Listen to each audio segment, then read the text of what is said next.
Hello. All right. We got the late title Tuesday. The late edition.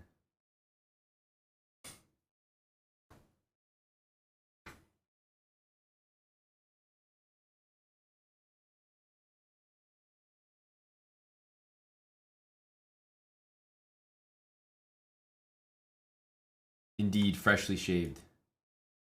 Indeed, indeed.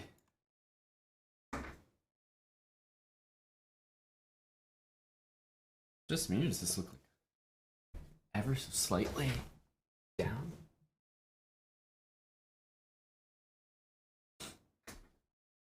I don't know. Something looks a little.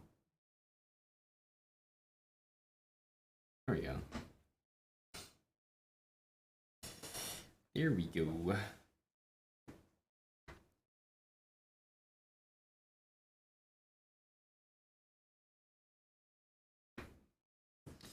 What's going on, guys? Werner Stallion, 3 months prime. Jimmy the Rabbit, 61 months. Jimmy, 5 years and change. Thank you, Jimmy the Rabbit. We're getting started with the Title Tuesday here, the late edition. We did all right in the morning. Let's see what we can do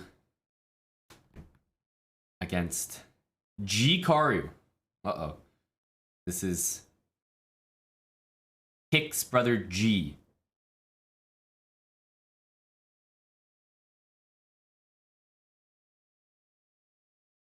Let's go here. Whoa! G Karu. Okay, big dog.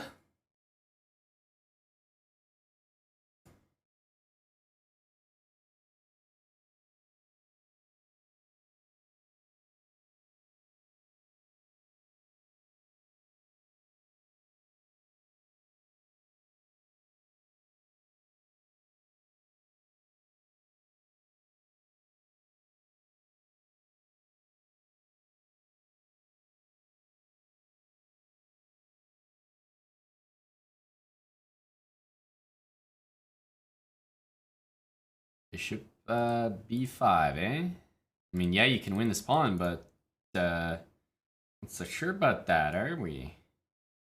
Let's see what our pal wants to do here.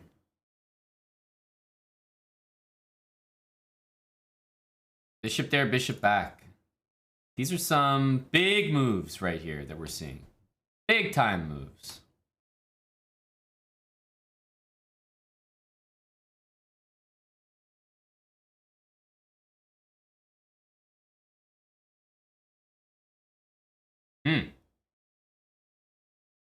He's got this move coming soon. So I probably have to waste time playing bishop b4.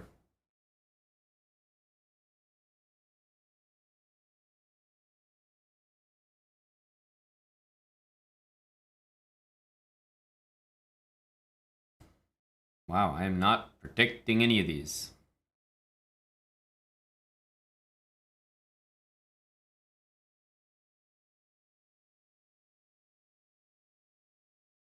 Like, if I get to take like this, I'm very happy. It's probably gonna castle. Let me take there.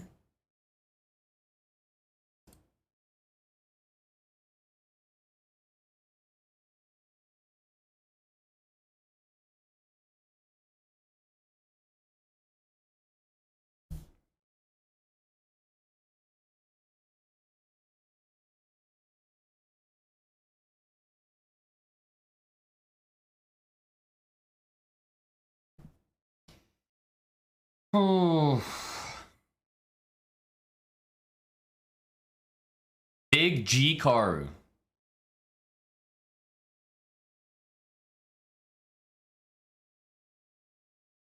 I mean, he's taking on a5. I can play bishop d8, but queen a3 and knight d6 is kind of a problem, so we would just end up repeating there.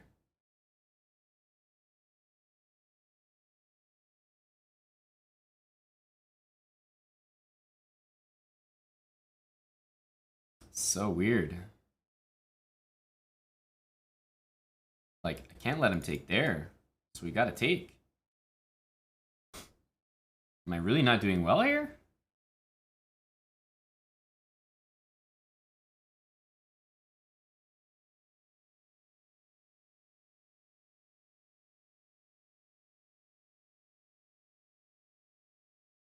I feel like I don't know, have to keep the queens, but there's not really an easy way to do that.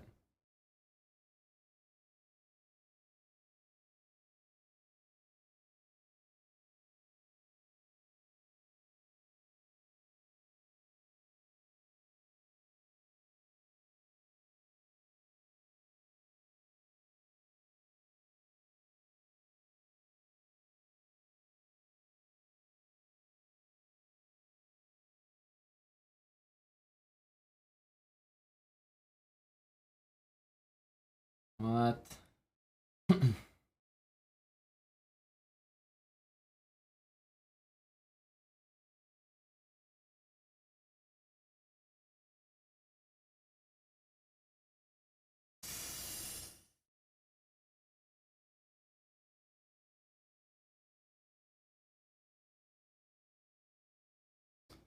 Bishop c7. I think I want to play a5. But the knight also reroutes pretty nicely.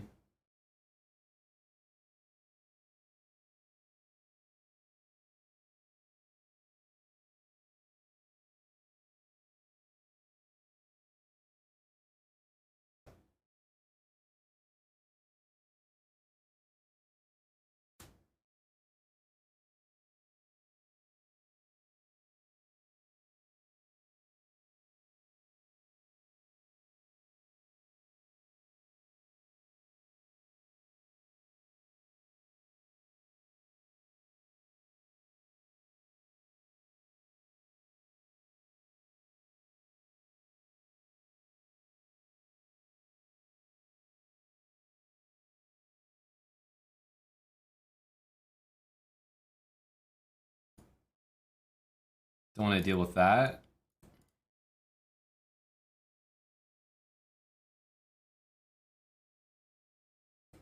Maybe a4.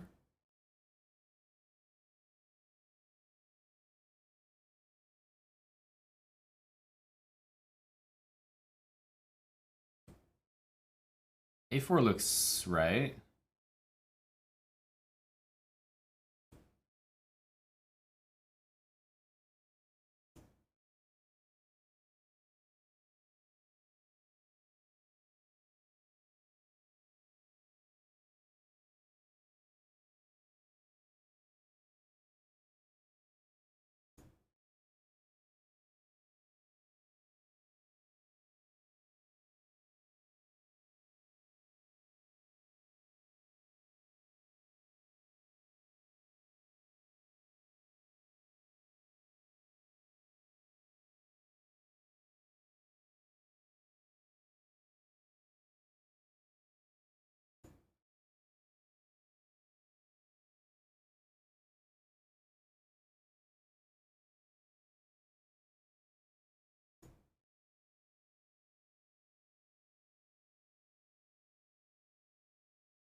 Oh, I lost on time. Oh, man. I know we missed this move, but we were still in this game. Bishops are going to be very tricky, like here and here. I would kind of expect to still win this game. For sure, it's very tricky, and I'm worse, but... Spooky Mac, thanks for the 15 months with Prime. Screaming Chimpanzee, 20 months. Oh... Yeah, we're better probably here, but we're worse somewhere around here. Like, we did okay. Like, not really sure what I'm supposed to do. F5. I don't know. This should be good for me. Like, hide my king, and then the bishops start to work here. However, Doesn't matter how good the bishops are when they're in my hands.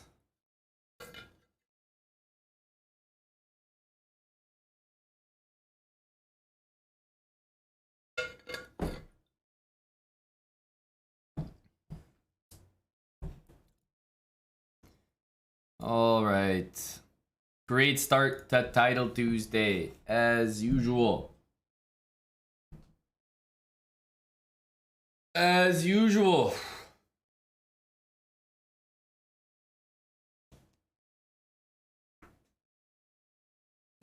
I haven't really had a good start to a Title Tuesday in a while. There was a period where I was didn't make sense, but I was doing well. I was starting out with like 3.5 out of 4 every time. And now we're back to usual, where we can't even win the first couple games.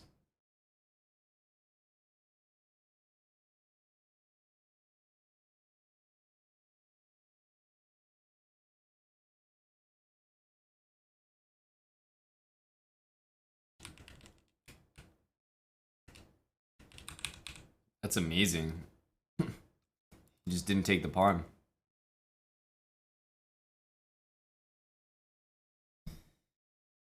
All right. Great start. A great start. Jeez. Losing 14 points as well. 14. Ugh. That's a lot.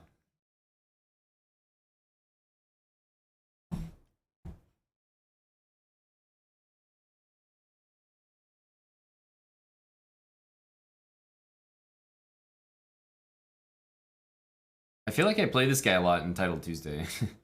I think it's Title Tuesday where I end up playing him.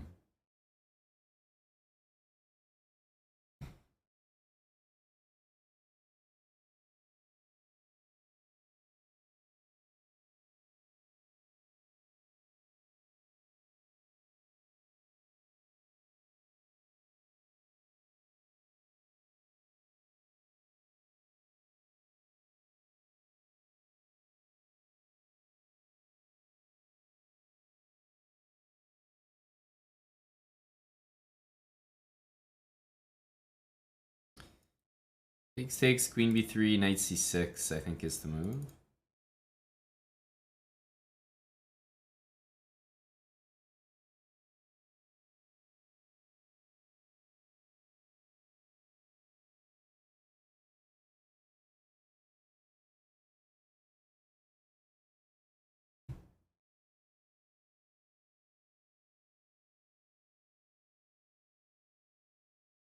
Yeah, we're that.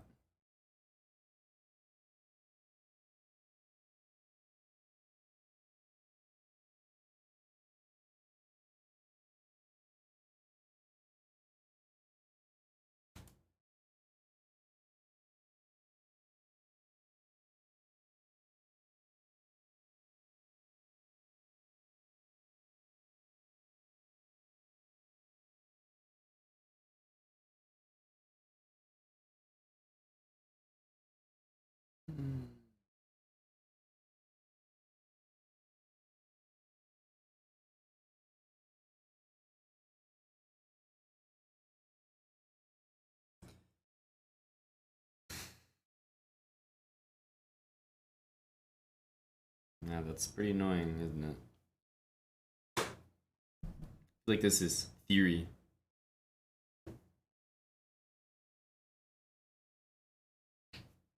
Oh. I tell you, I don't know what the fuck this is. This just looks good for black.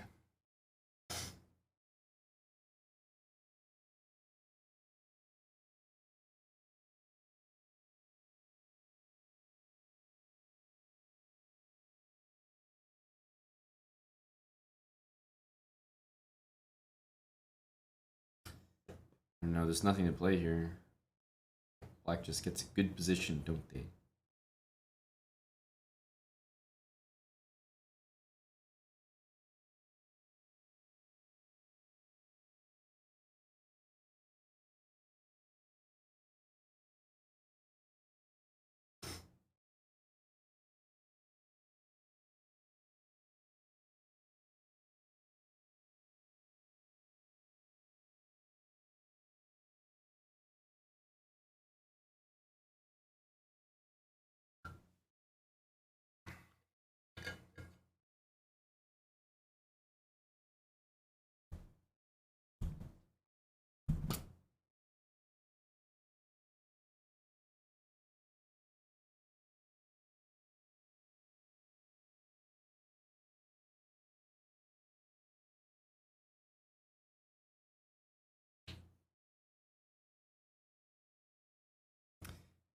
position.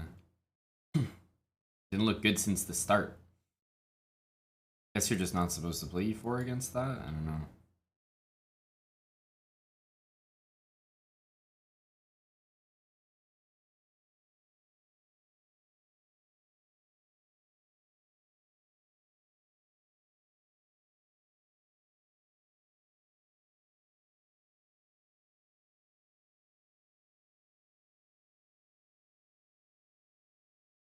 Queen a5, bishop here, bishop takes f2, so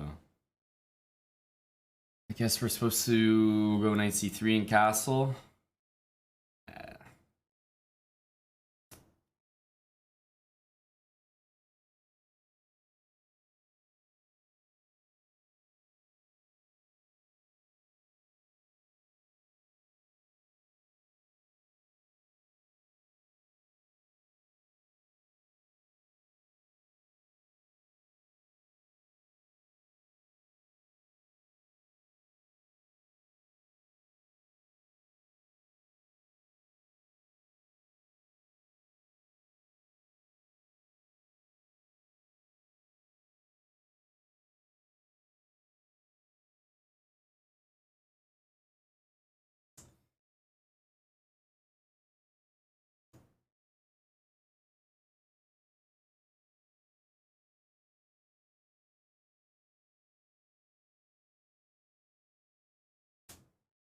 Bishop c2.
What the fuck was that opening, dude?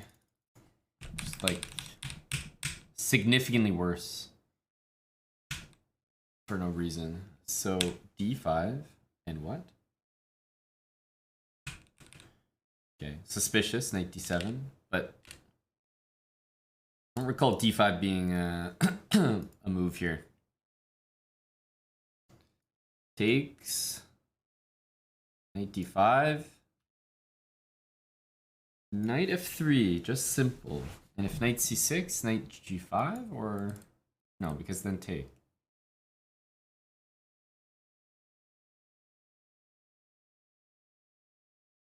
Interesting. I guess this makes sense. Black's position, if you look at it, is actually just the flipped version of like this, almost like the same-ish or something.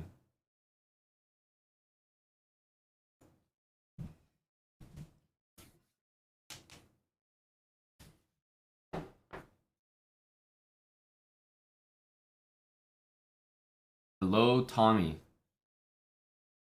Yeah, an unimpressive round one. Classic Swiss Gambit, and then no idea what the fuck that opening was.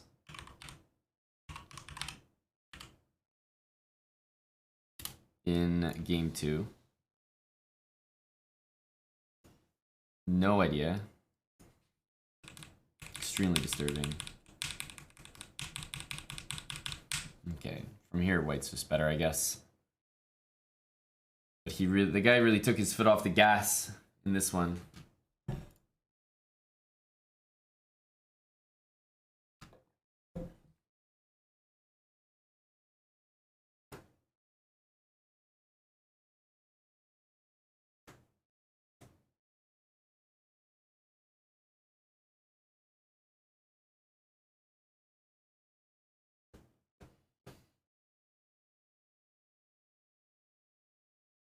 Hello, Eddie.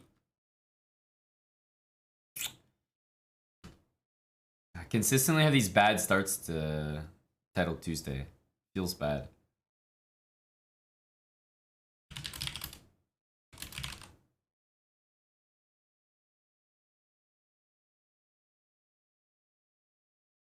And Pot Berlin. Ben Clock Berlin. Wait, let's actually play this set instead. Let's play this.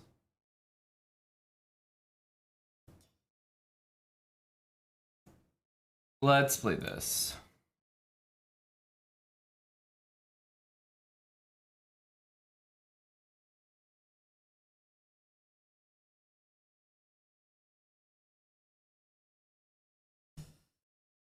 Just have to like, just gotta be in the basement.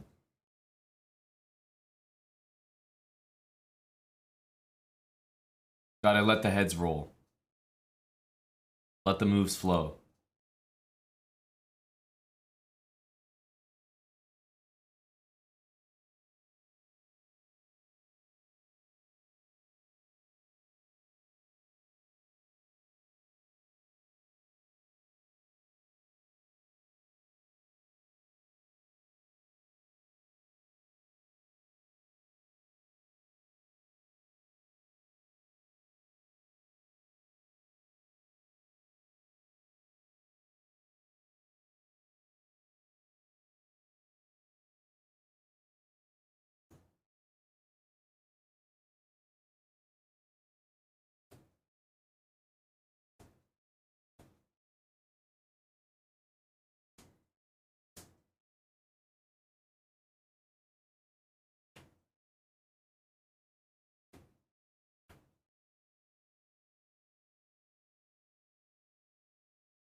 Let's go Rook T8. There we go. Just let the moves flow freely.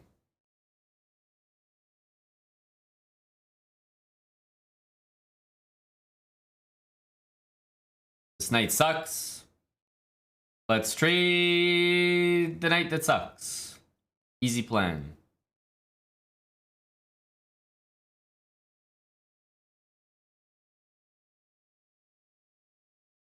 Don't forget about this guy. This guy is gonna have a purpose. He's gonna matter this game. He's gonna matter.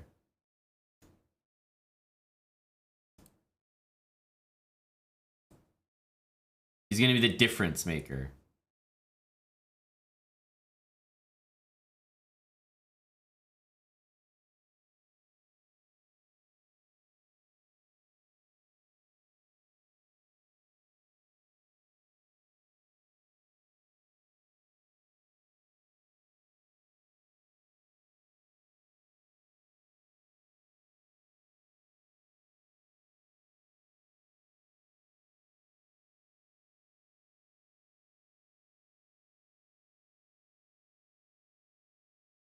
Probably rookie 2?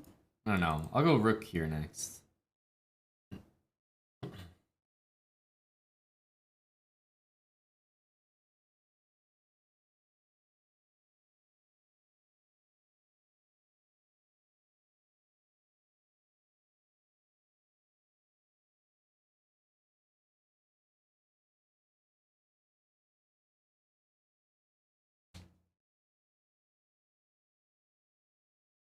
All right. We're not supposed to allow that. I get it. Let's just go here. There's no rookie 1 for him. I'm watching this pawn. Don't forget about it. Don't forget about my pawn.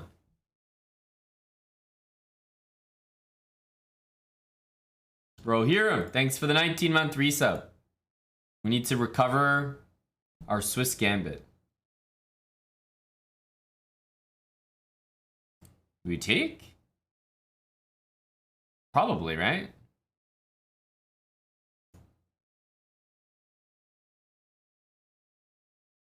B5? It's also 94 here.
Rookie 1 is just a weird square for him to try to use.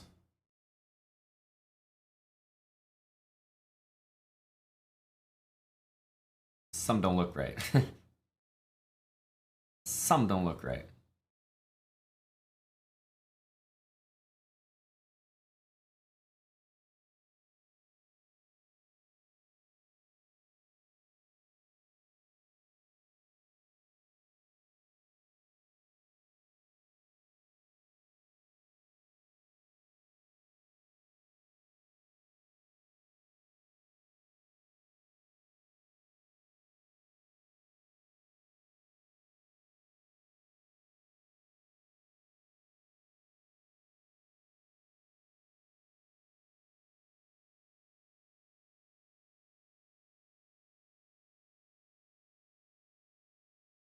Wow. What a miss.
Thanks, buddy.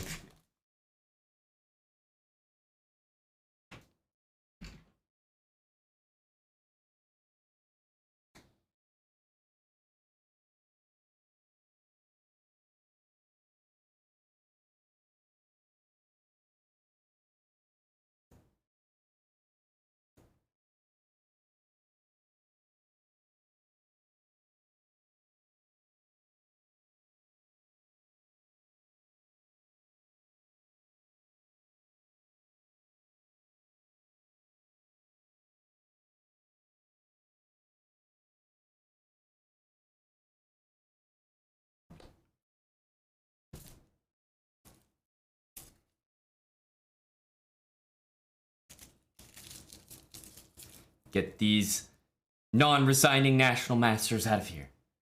I've had enough of them. How many people can say that they've done a bishop and knight checkmate while getting a BJ? Very few people. And yet, I've done it.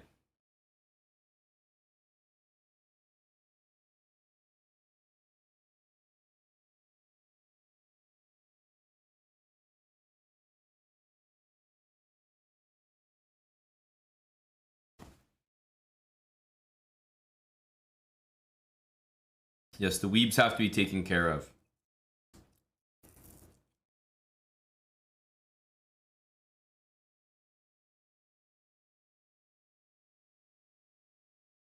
Liam, thank you for the 5 gifted. The BJ is here.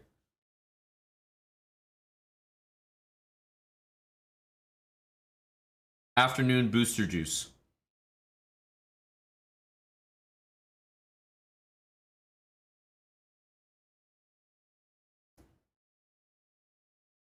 D6 energy, eh? Okay, I'll go here.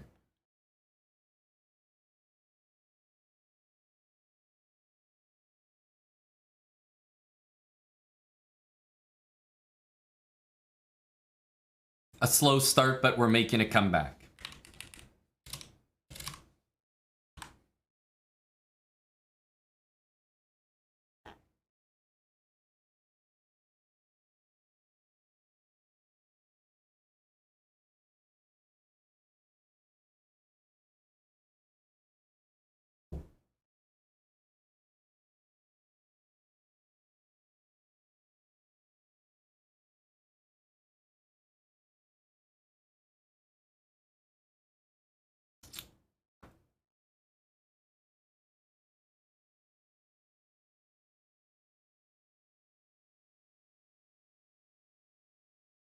Wow.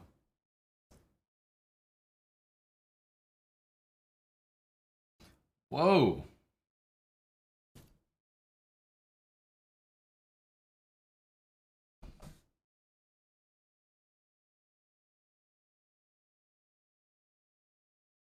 Take check, knight c3, knight e4.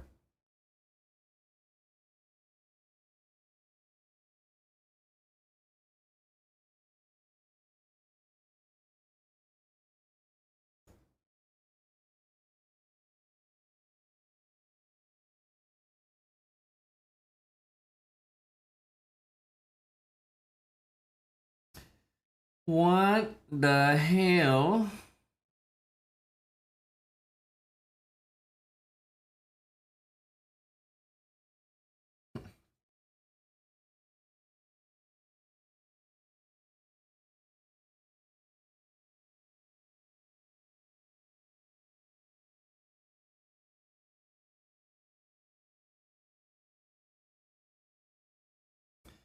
What do we do now?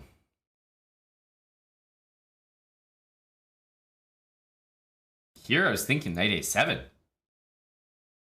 Uh-huh. Okay.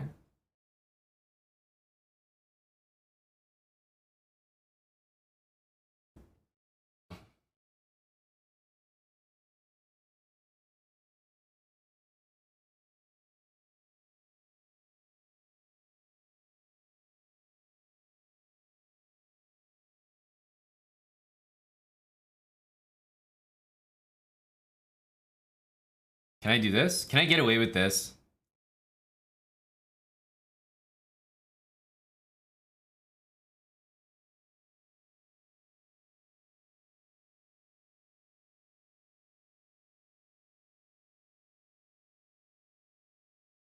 Can I get away with this? I want to play knight c4.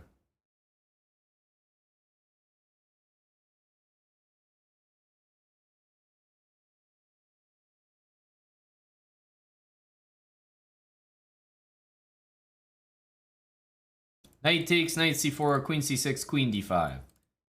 And knight c7. It's probably gonna like take this or something, or what?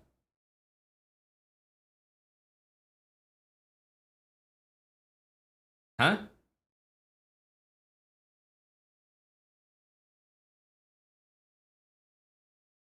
It's like gotta take my bishop or something. Yeah, buddy. Sure.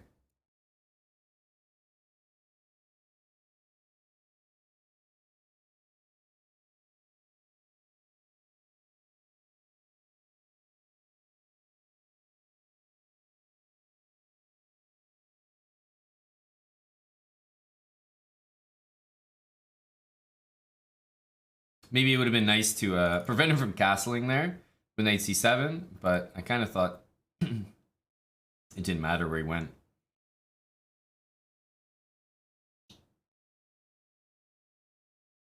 Takes knight there, king here. We're not doing so much there.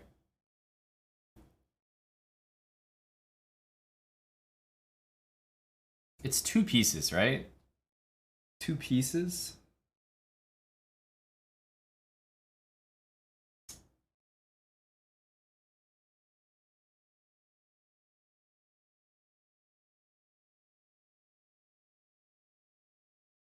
Yeah.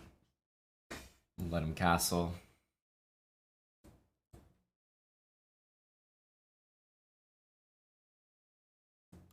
F4.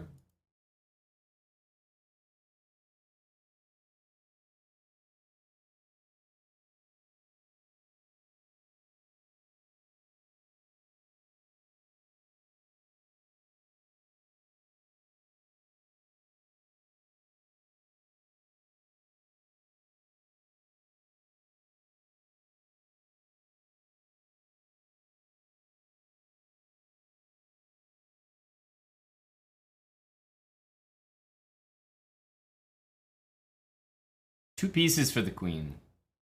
He's got the bishop pair though.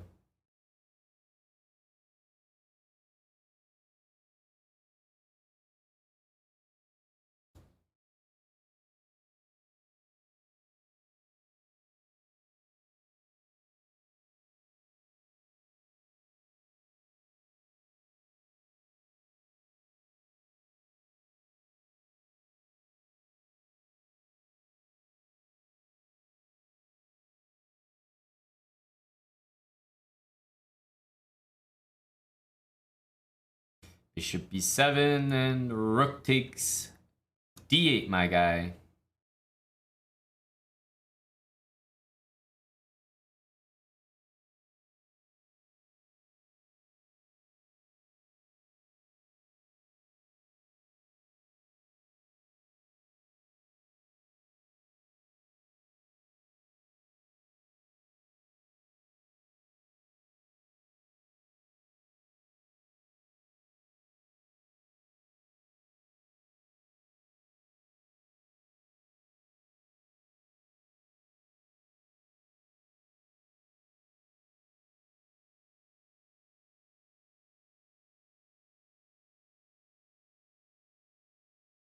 Don't tell me we're doing this again. You playing on as well? Oh, you better not, boy. You better not.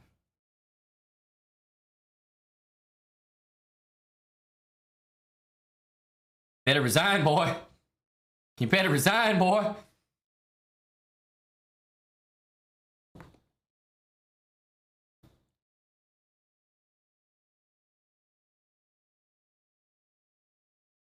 Don't tell me we're doing that again. You've seen what I can do to people who don't resign. Careful now. Hello, real black queen.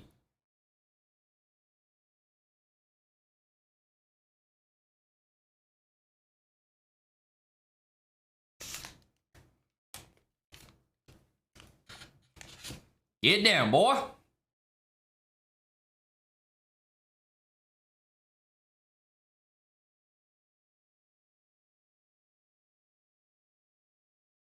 I would have done bishop and knight again. I would have done it one more time.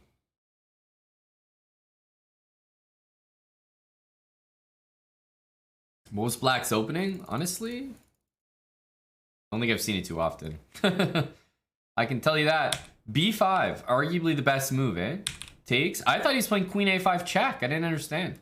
I thought this was the whole point.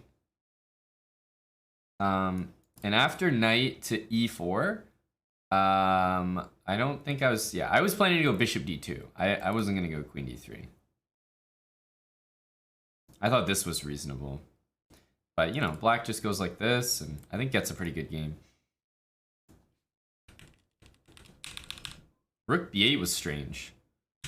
a4, and then I thought a6, yeah? But a6, I was going to go knight a7, and the knight gets to c6, which is really annoying. And then once I played this, I felt very good. Knight d2, strong move. And that's a blunder, because if he guards the knight somehow, then just take it.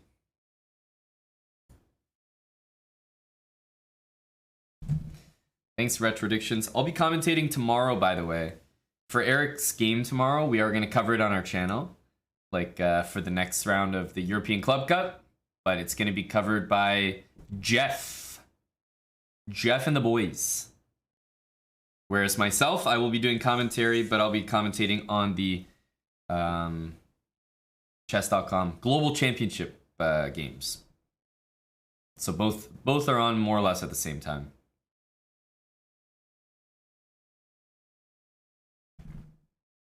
It's my last commentary day for chess.com before the live finals. So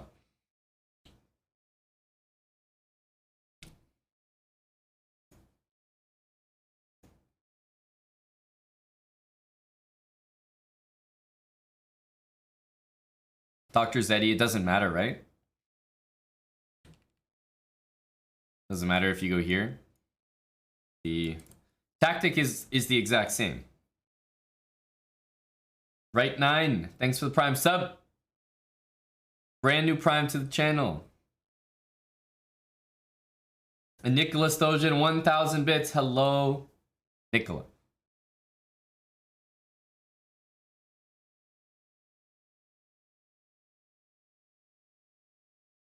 You predict a sweaty player next? So do I.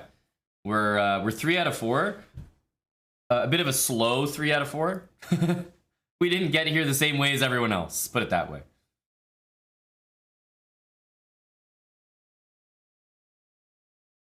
Lost our first round and Swiss gambited from there.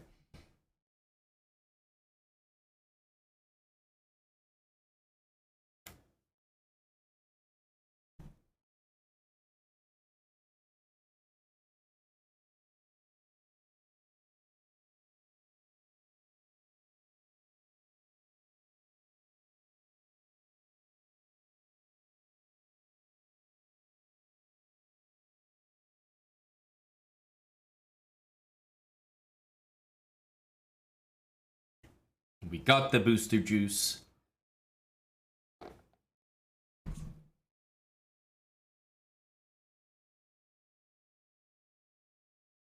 Carwin Drain, thanks for the 5 months with Prime.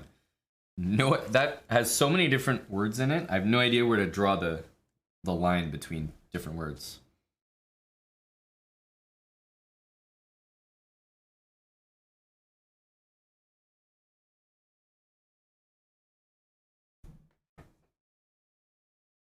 I'm glad you like the music.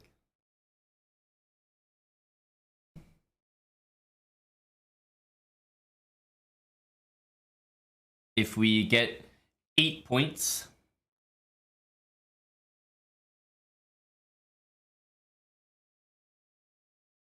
I'll let you guys know what it is. You thinking about marbles, Bucko Bonsai? Trying to do some boosting? I don't know if you guys have it, but booster juice. It's a solid Canadian option.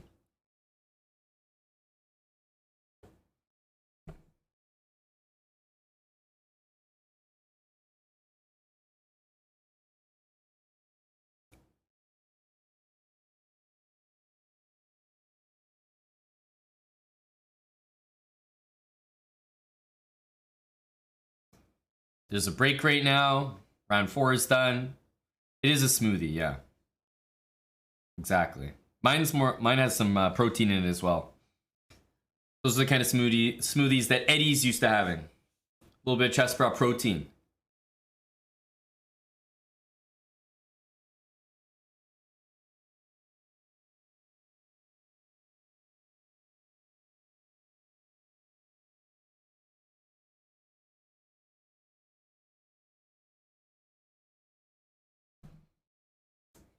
A Welsh name. Oh, welcome, Carwin. Is it Welsh that had... it's Wales, right? that has that. Is it like the longest town name in the world or something? Some dude was famous for pronouncing it on live TV. I think it's Wales.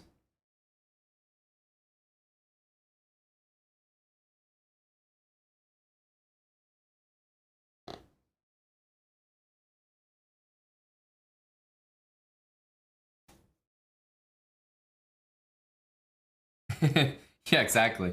It literally looks like spam.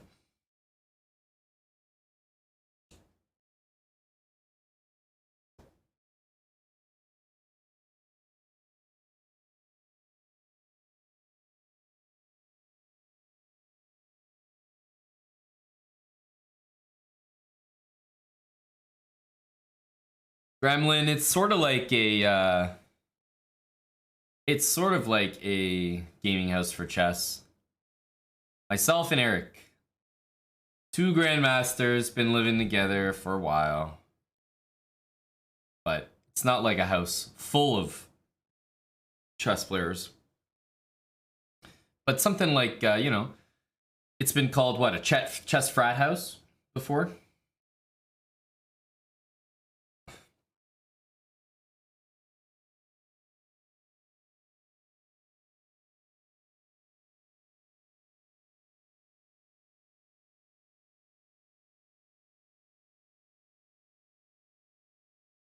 Young Money 91. Thank you, buddy, for the prime sub.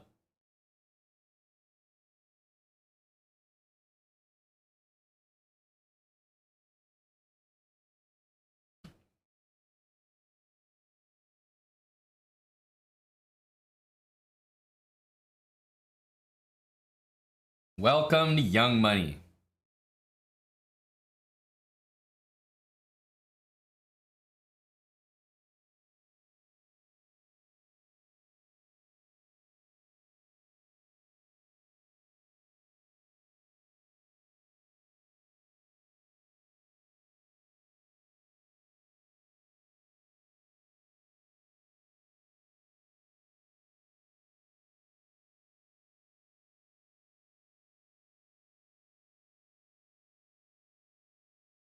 All right. We're playing Big Leo.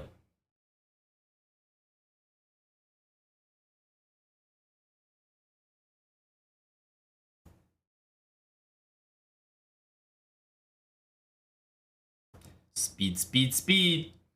Well, let's put the music up. I'm not going to be saying anything interesting.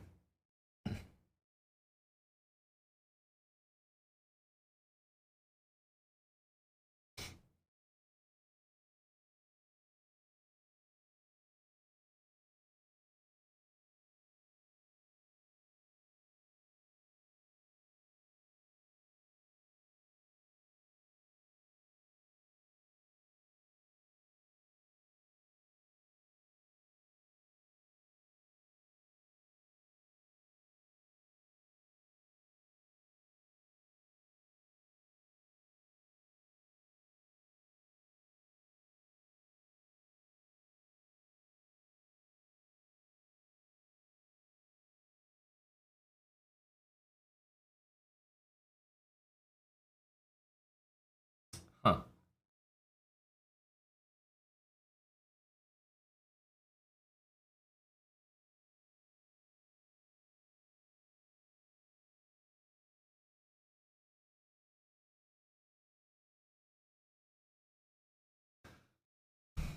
Lado Schemes. Welcome to the channel with a brand new prime sub. Thank you, buddy. For some reason, this move feels very fast.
Trying to stop h3.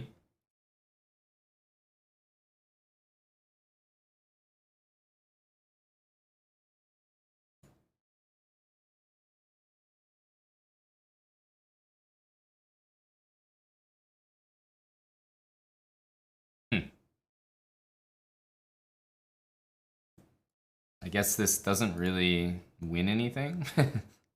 Knight d4. You can play rook takes right now.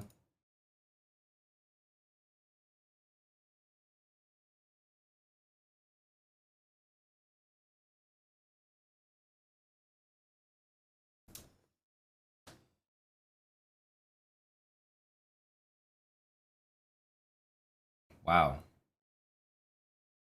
Wow.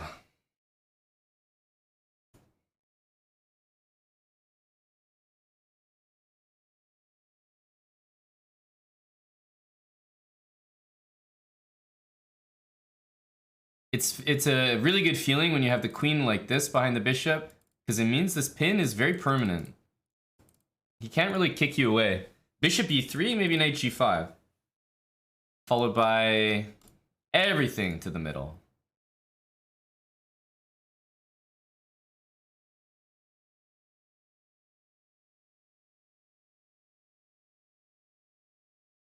Queen c2, knight b4. Should win a piece. Queen here, at least knight a5, yeah.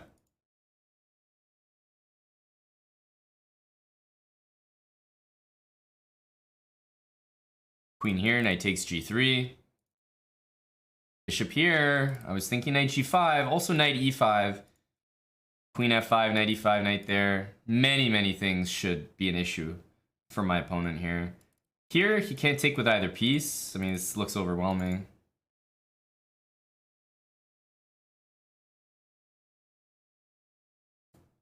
And the queen is stuck, right? Like, the queen has nowhere to go without losing the knight. Yeah, we just...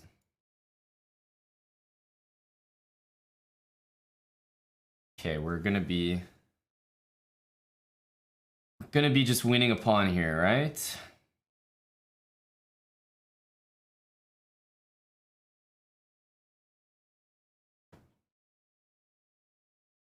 I think it's better to keep this bishop. I can aim to bring this back.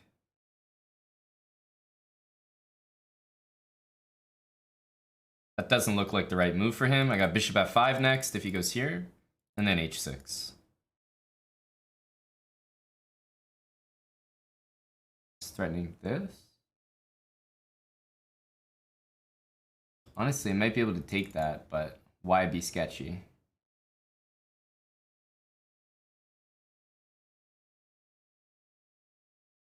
Why be sketchy?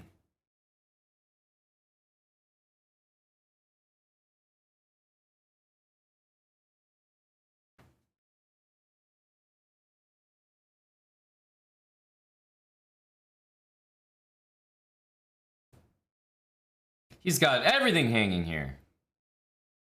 Let's get Buddy out of here.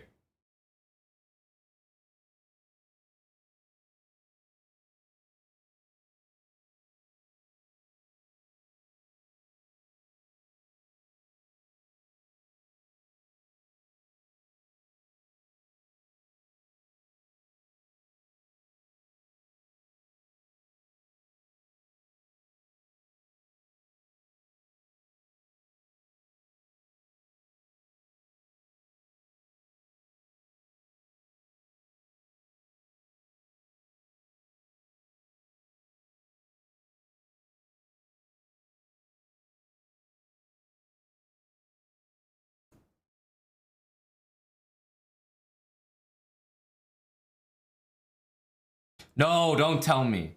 Oh no, are we playing on as well? Are we really doing this right now?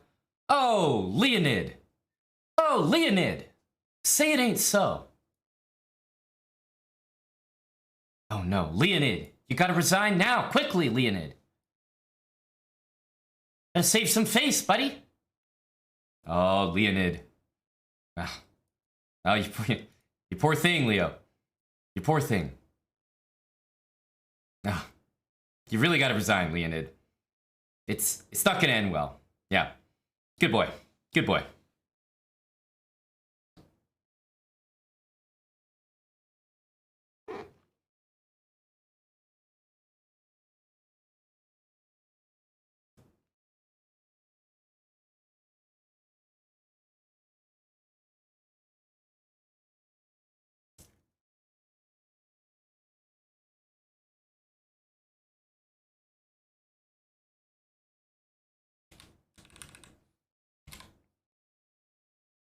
The old Swiss Gambit, eh?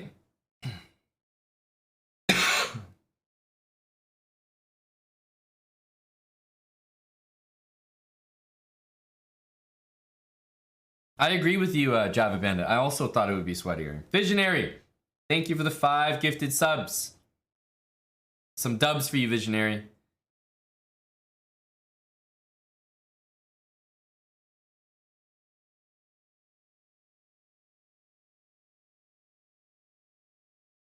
I think there's one more game, and then on to the next round.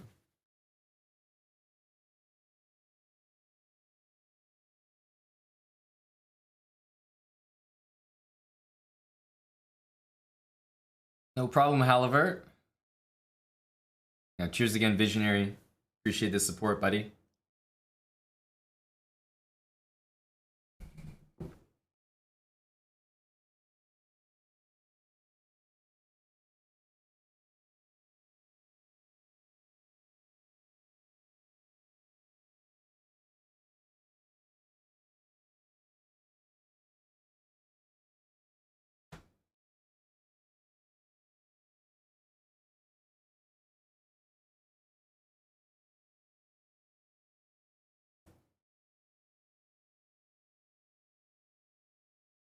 Yes, Dawidus. I am.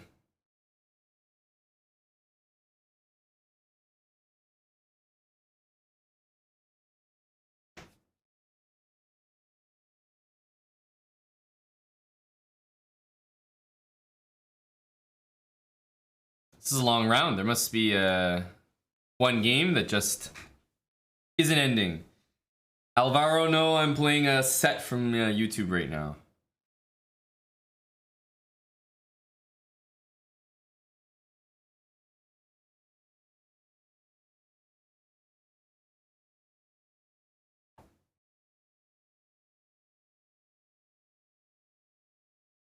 Hello to the chaser of the chat, Neil Valab.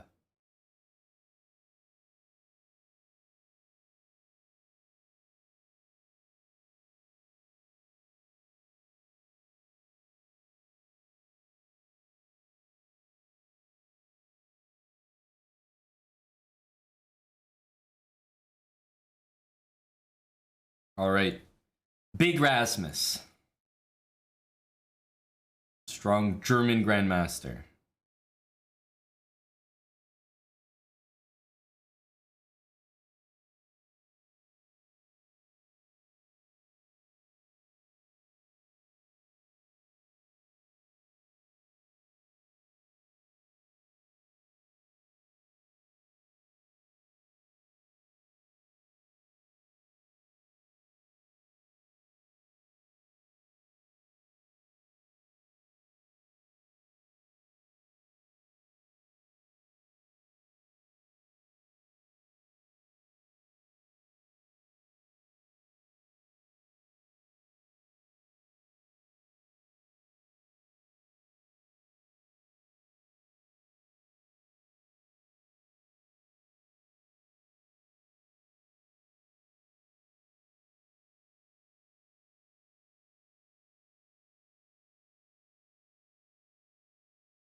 Now, we can try to go knight b5, but I'm kind of wondering, like, do we want our bishop or not?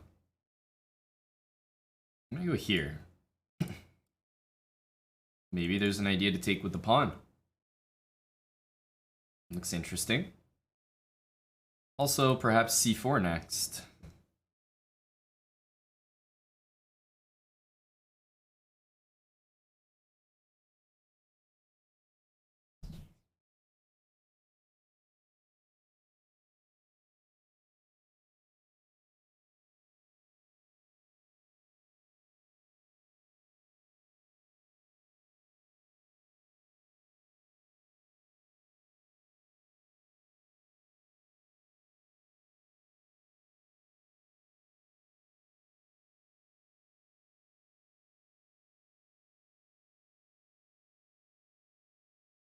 I want to leave the option open for c4, maybe. But c3 is always going to be solid as well.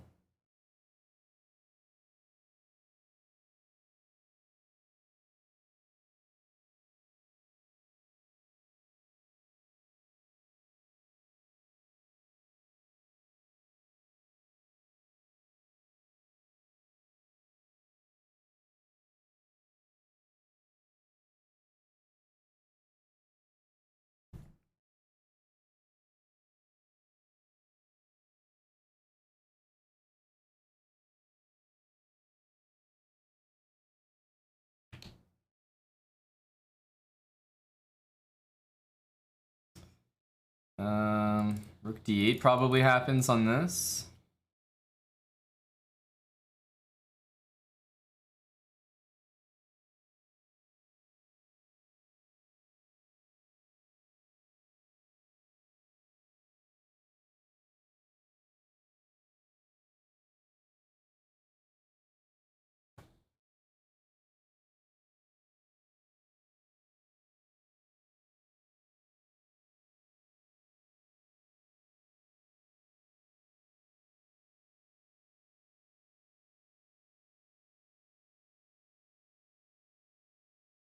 It's what I call like a semi-bluff. Like, it's Title Tuesday, so I think he'll give real consideration to taking that pawn, but I don't know.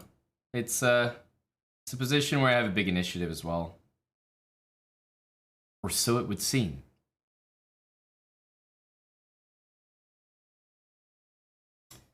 But yes, I figured he would be interested in taking it. Knight d6. Probably just knight d6, rook d1.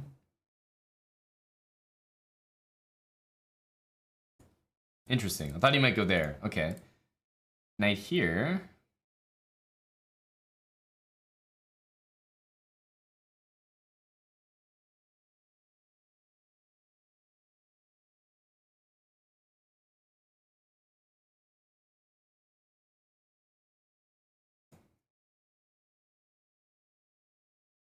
Rook here, knight a4, surprisingly.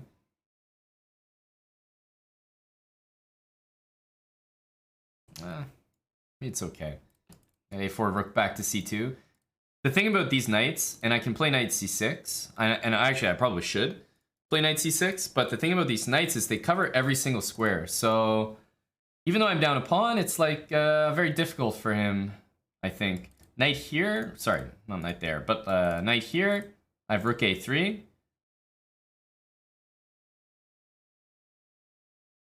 Here he wants to play. Here, I think he wants knight here.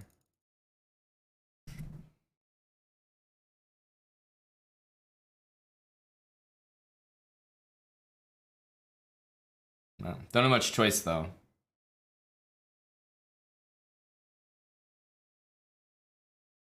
I'll do that.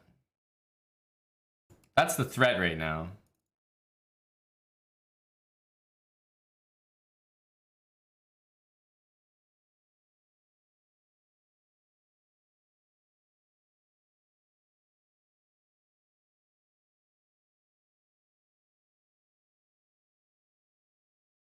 Knight here, I gotta go rook c2. Rook a3, there's queen b2. Annoying. Very annoying.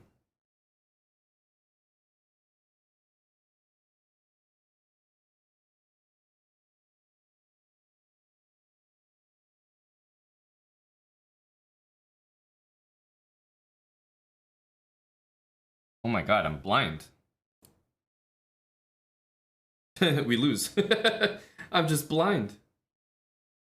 Well, that's depressing.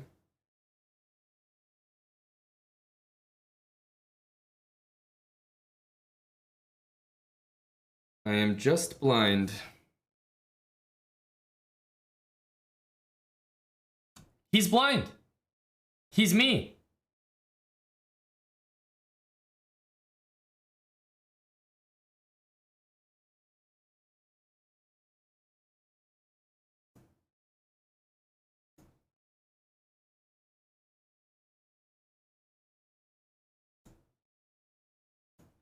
I'm me.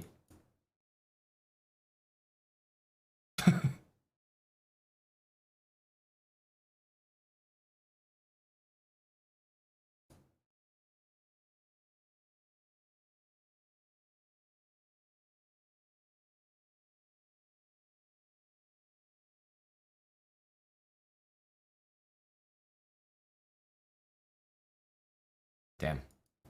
Too tough to play. It's lost there for sure.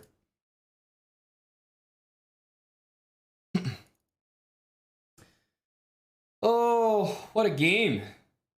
2 GMs, by the way. 2 GMs, by the way. The reason why I wasn't taking...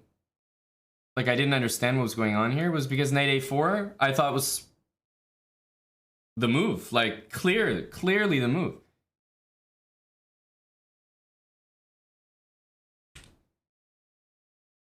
Yeah, okay, so I mentioned knight e4. I thought he was going to do it. He goes here. And... Wait, what?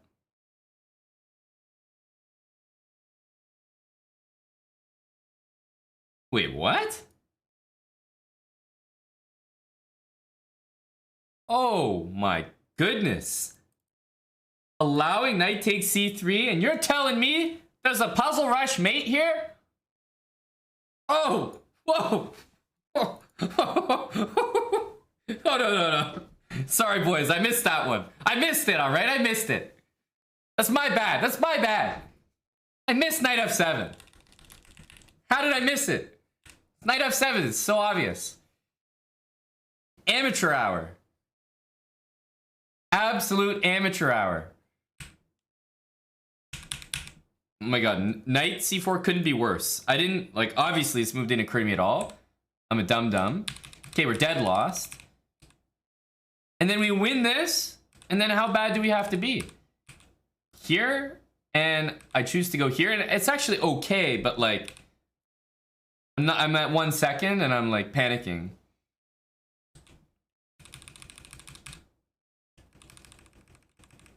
Here I got optimistic once again, but I realized, like, no, there's just no way. There's just no way. A classic Title Tuesday choke. We win that game, we're on 5 out of 6. But I've probably never ever been on 5 out of 6, so it just couldn't be. It couldn't be true. Who is this I am? Who is this man? We need to take him out.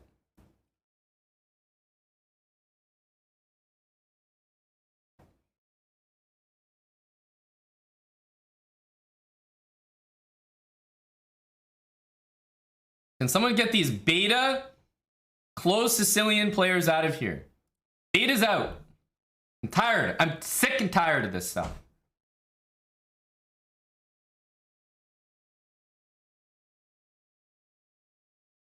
Sick and tired.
Okay.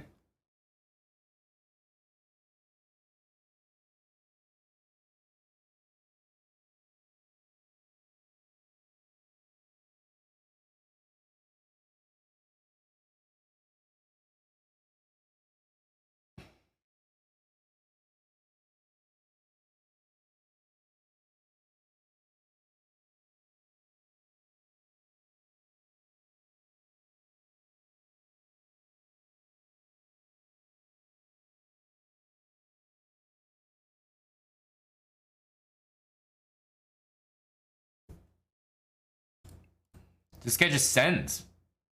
He just sends.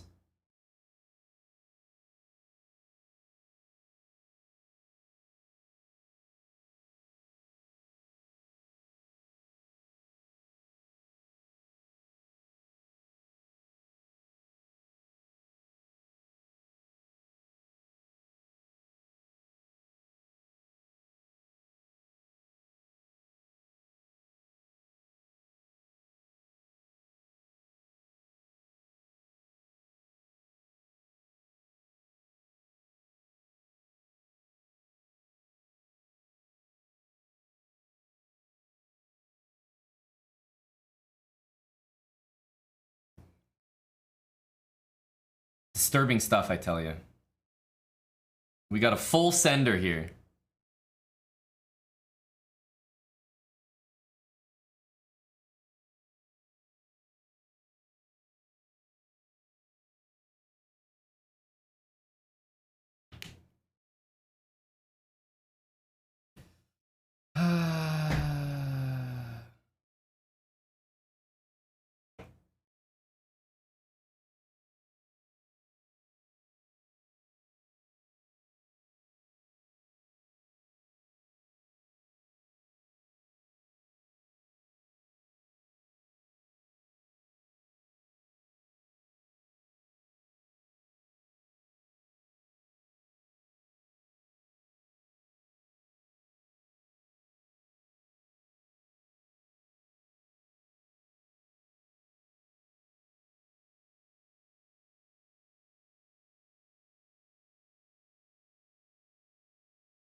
Well, this is not gonna end well.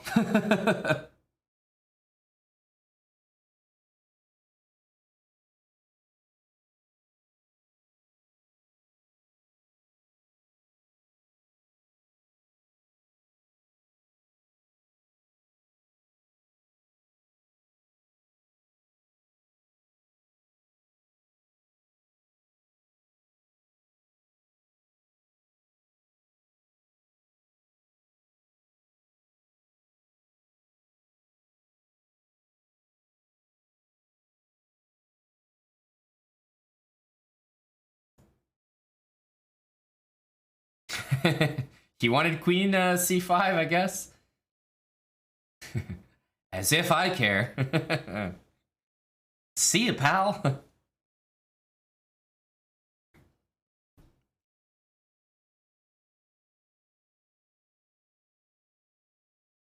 This guy had no chill. He just came at me the whole game. Jesus.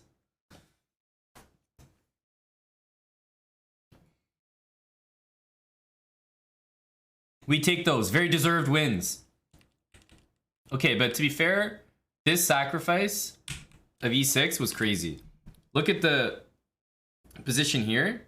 My guy could really knock me out with some moves. Like we're just dead. Knight f5 was a very good sacrifice. For some reason, it didn't occur to me, but it was very good. And what I need to do is I need to trade and then go f5 so that after takes, I can't go to e8 and there's no rook takes d8 and rook d6. That's what I need to avoid.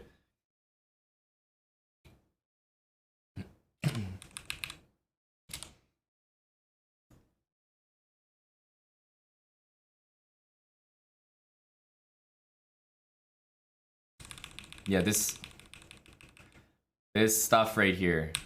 I thought after b5, I thought I had an okay position here. Like, I don't believe what he's doing, but at the same time, why does it make so much sense? My moves are very good, but like, everything I'm doing is like top move.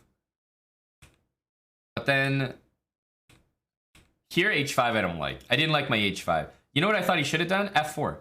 I didn't have an answer to f4 because I wanted to play d6 the whole time. Then he can play f5, and with these pawns like that, it's really bad. So I hated that I played h5. Here, I should just play king here, castle, rook d8, d6, go for d5, like all that. h5 was a really bad move. I was quite upset that I played that. But yeah, we should just be going like this, basically. All this queenside stuff, it's great. It's well placed for me. h5 was very like reactive move. You know, you see this, you do that, but no, h5 was really wrong because I need my pawn on g6 no matter what to take the knight. And after h5, he can just go like this and he gets the square for his knight. It sucks. But he never did. I did f3, which I thought was like helpful. And then I got d5, and then I thought it was okay here, but king f7 should just castle. I don't know. I just thought king f7 was more towards the center. Maybe trades would happen, but we should just castle.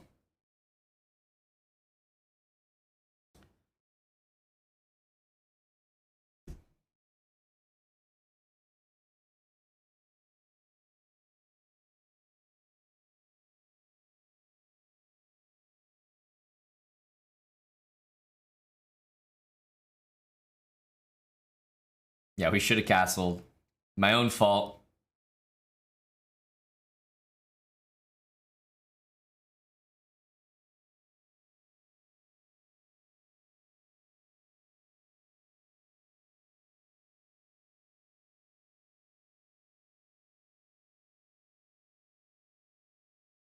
Okay, next round should be almost ready.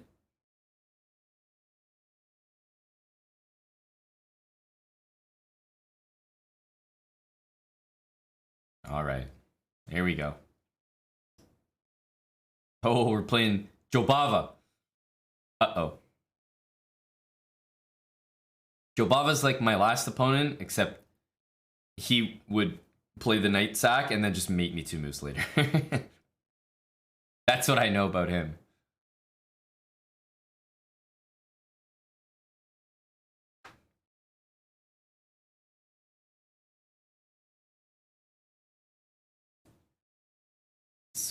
I swear to God, this move is the bane of my existence.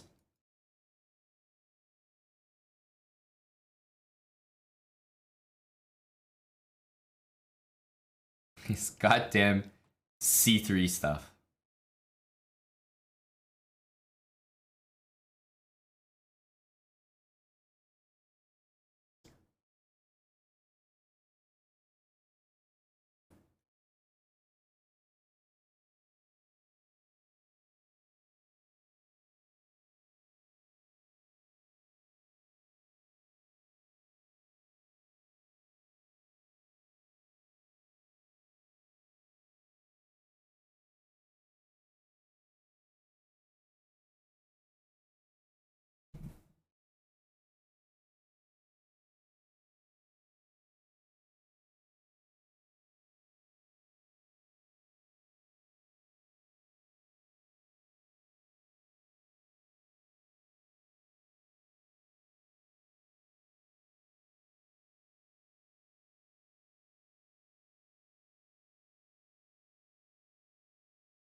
Me trying to get out of an opening with my teeth still intact against a very strong player.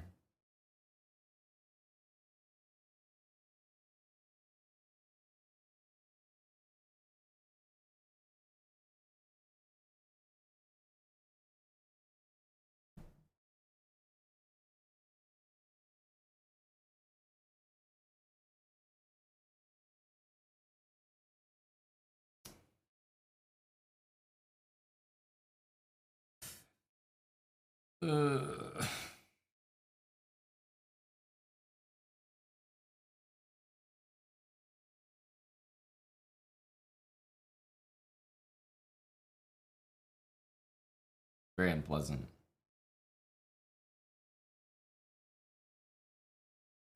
Very unpleasant.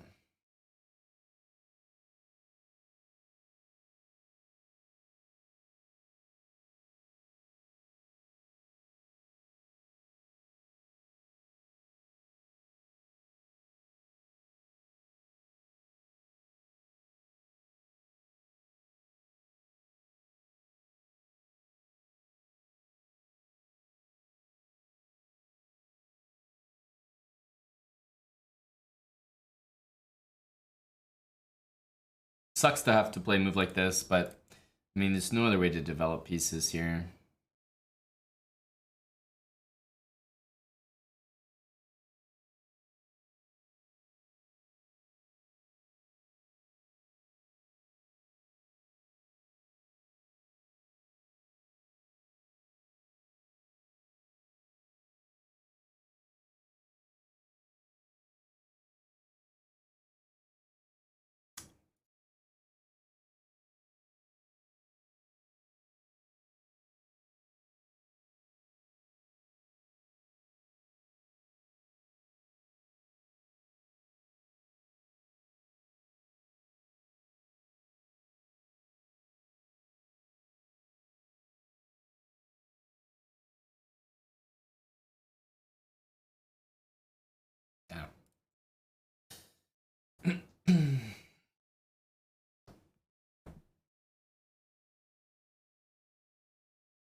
Huh.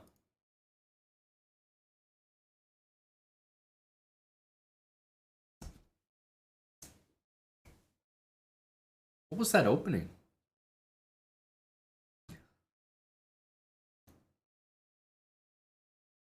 Oh yeah, it's this. Dude, fuck this opening. I hate it. Queen c2, or sorry, Queen c7. Probably not the best move here, but I thought it was okay. Made sense to me. He goes here and okay, here a6 was lame. A6 was lame, but okay, like it's a very logical move. A6, Bishop d7 does the same thing, but it's the piece that we need to get out badly. Yeah, okay. I mean, it's still tough game. But Bishop d7 does the same thing, but with some tempo.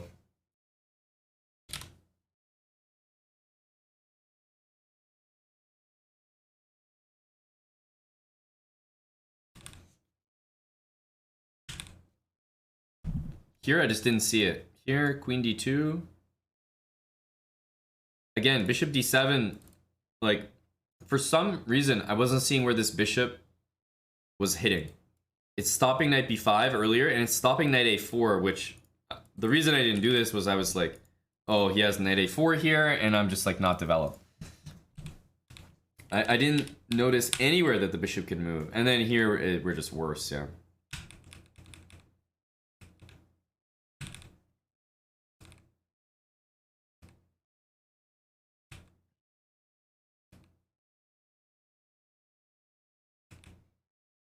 Hmm.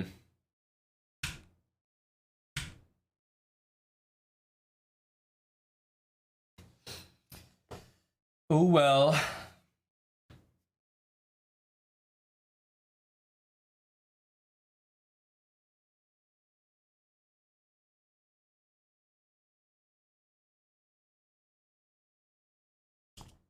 Yeah, I don't know. I don't know. I don't know anything about these lines.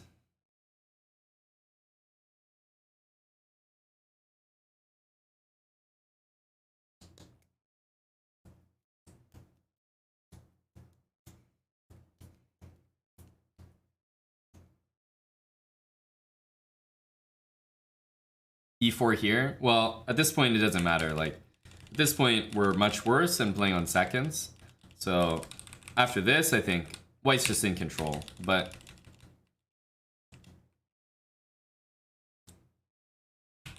I mean, this move makes sense, right?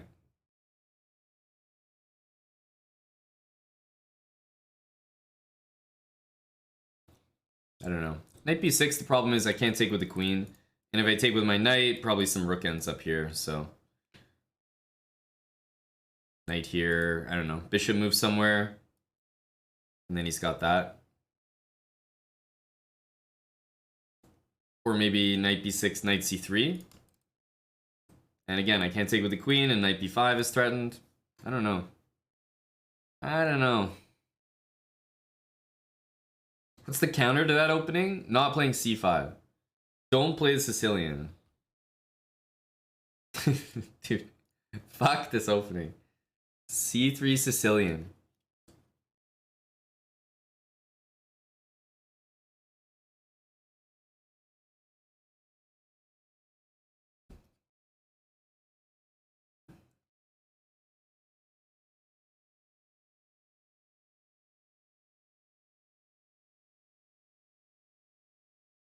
That's because it's so good, Realty Money.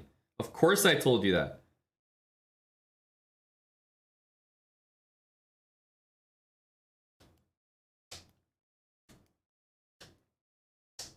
It's so good.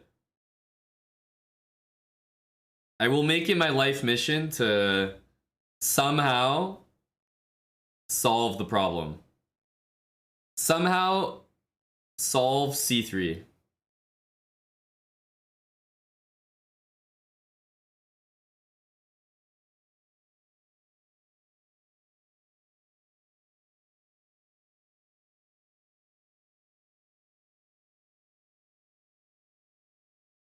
I can't rest until I deal with this opening.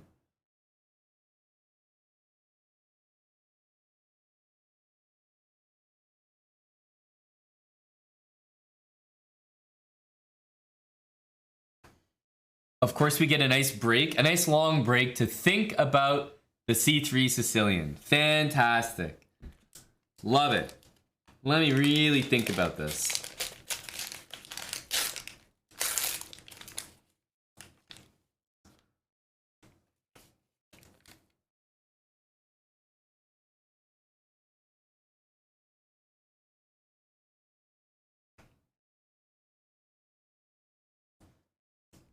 Even starting 4 out of 5 today doesn't help. We scored 1 out of the last 3.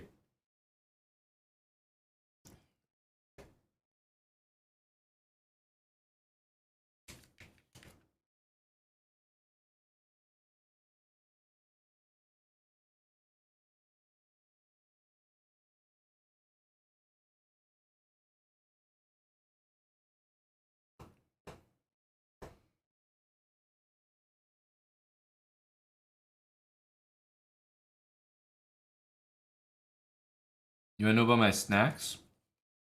They're like these honey coconut oatmeal protein things.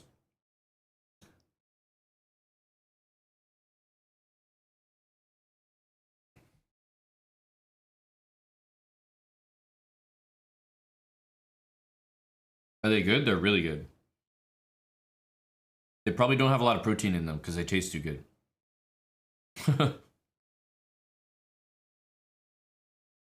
I'm suspicious now.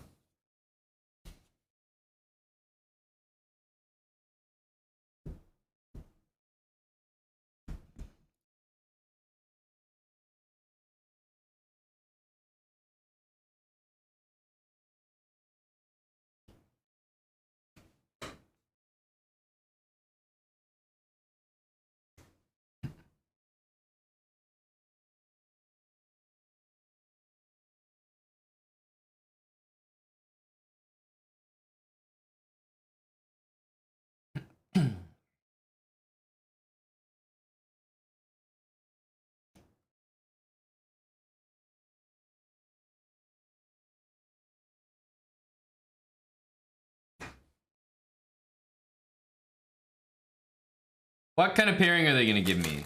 I need a friendly one. I need a friendly pairing.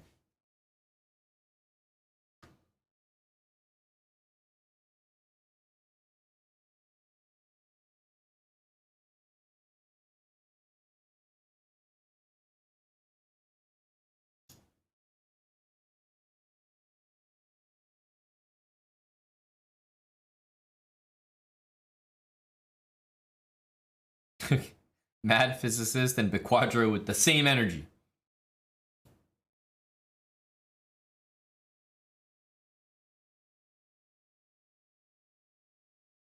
We might have some new ACMs in the chat, guys. Let's be real. You know, a couple hours, 3-4 hours, that's enough time to play a ton of bullet games. We might already have some ACMs in chat.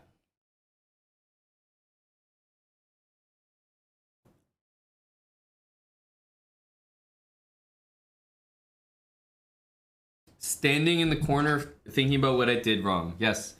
You're right, Bucko. I should be pacing. I should be up and pacing. Like, what the hell did I do?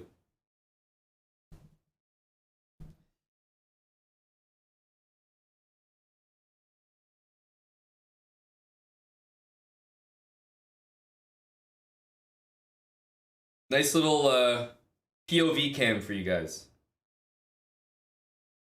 This is what it looks like if you're subbed tier 3.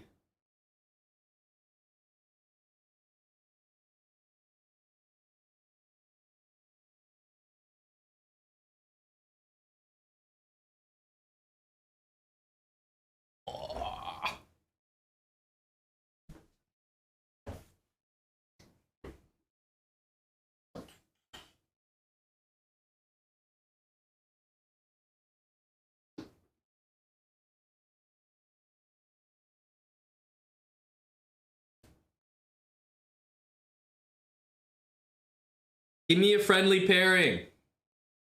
Nothing too crazy, please. Just a buddy. How about a buddy? Okay, great. Give me a 2700 IM. Thanks a lot.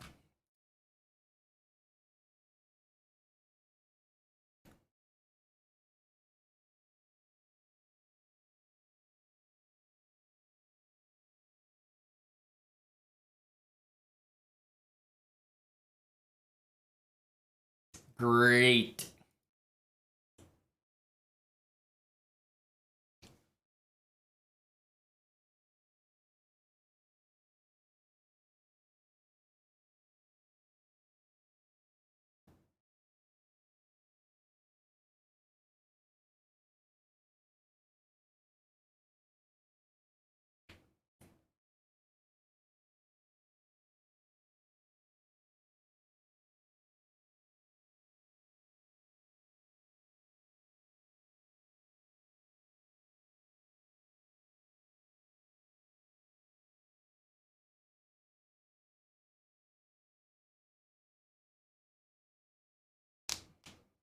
Soft opening, let's go. I mean, yeah, at least it's an opening where I can get my pieces off the last rank without being dead loss or something.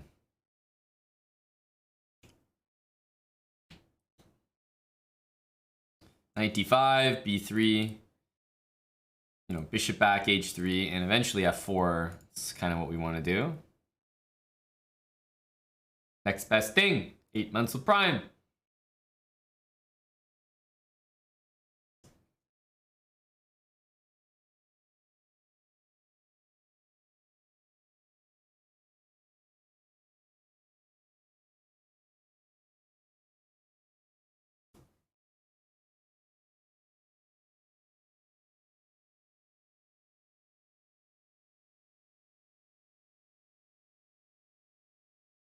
Maybe bishop to H6 was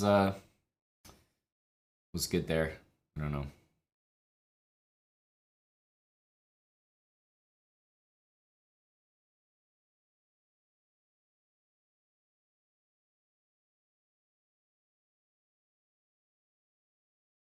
F4? Here, takes bishop D4.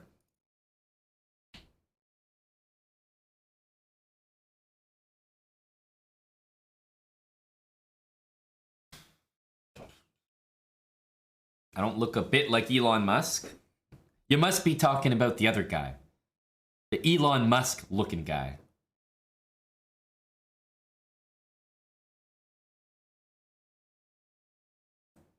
Rook takes F, or rook takes E3 wants to happen.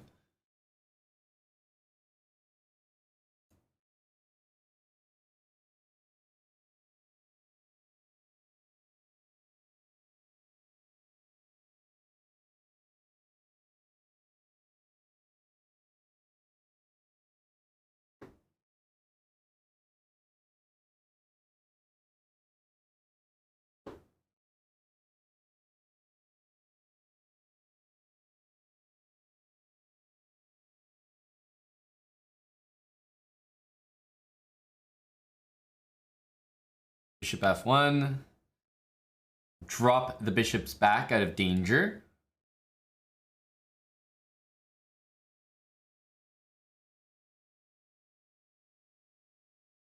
Takes looks pretty good.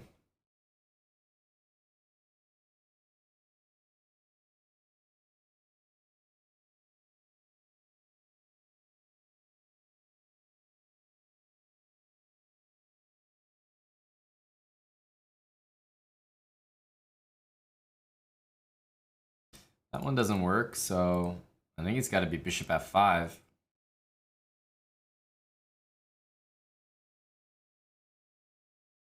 Then maybe bishop F3 or bishop D4. Wow, knight F5. So he's definitely giving me that.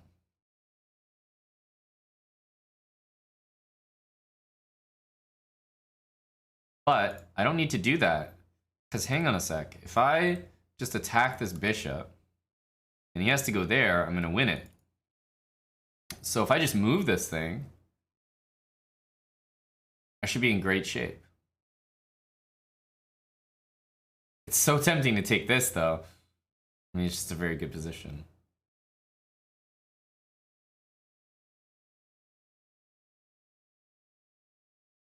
I think they both look like really, really good options.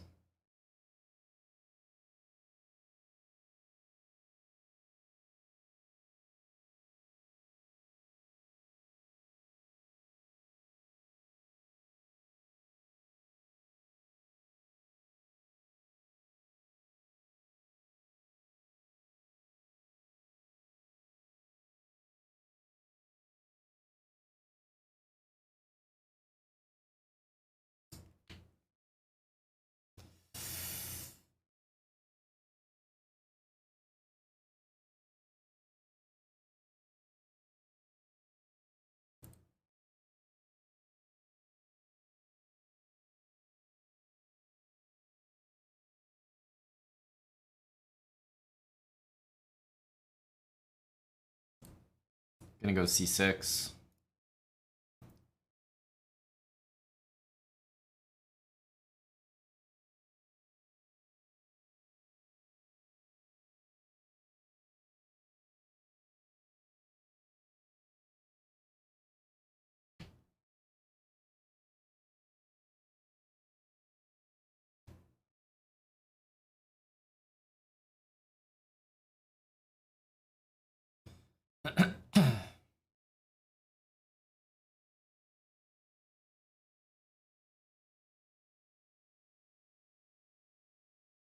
I have a slow plan.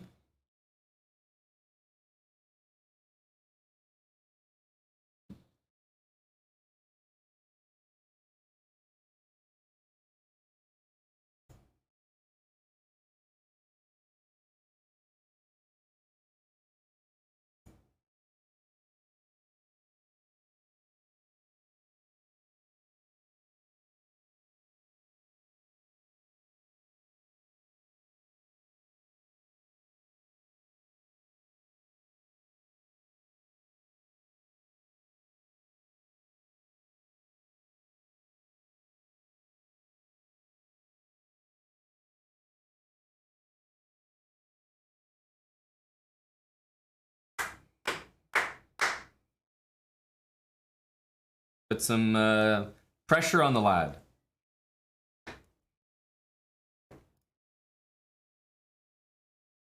Poor fellow. Your massive donation motivated me. Thanks for the $1, bud.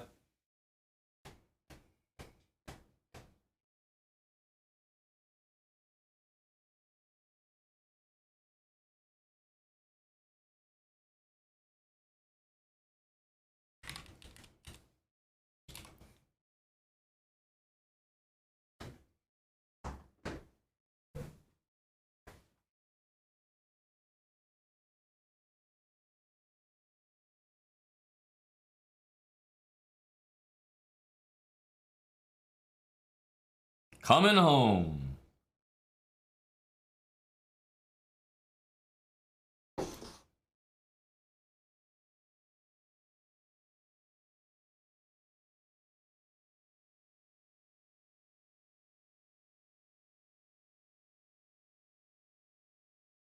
Oh, you know it, Eddie. There's some special powers in that thing there. Paranoia. Nice username. Thanks for the new sub.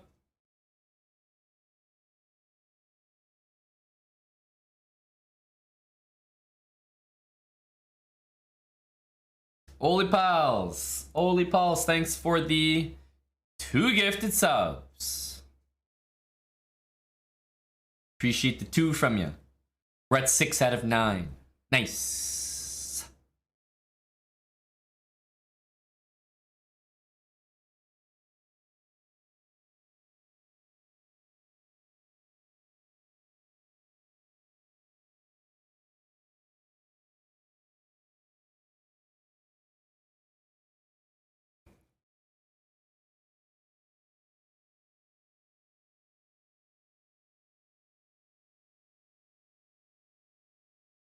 Yeah, it's a very strong event right now.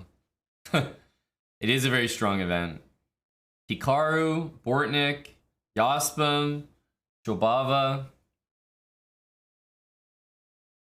Sarana, Sargsyan, Duda, David Howell, Nepo,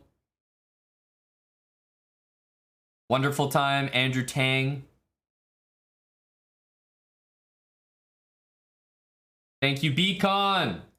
Beacon. 5 gifted on top of that. Yeah, Kane VB is really really rounding out the field, that's for sure. Good to have Kane VB in the field.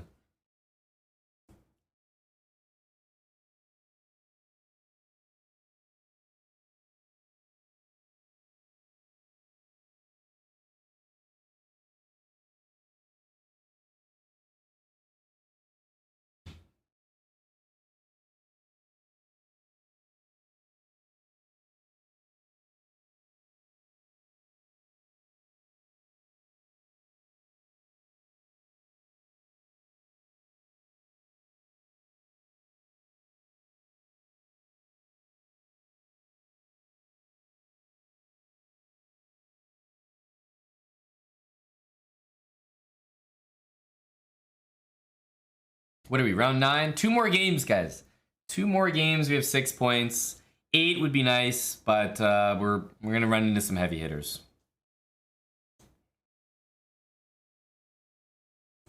The next couple games are gonna be tough.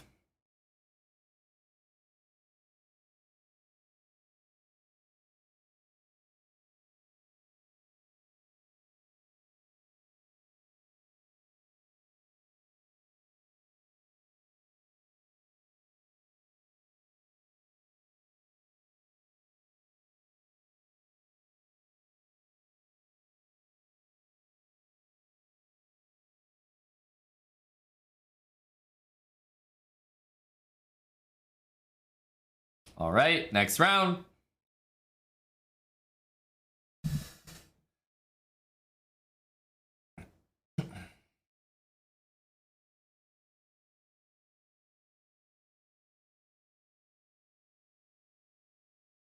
Domarco7 upgraded to a chess.com platinum membership. Oh my goodness. This is breaking news.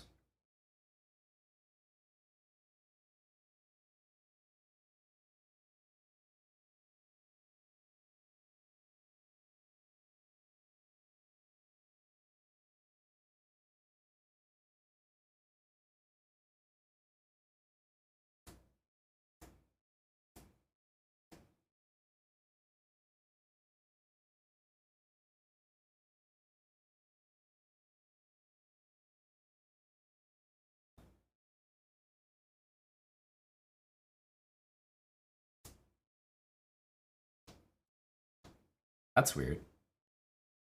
He's inviting me to do this.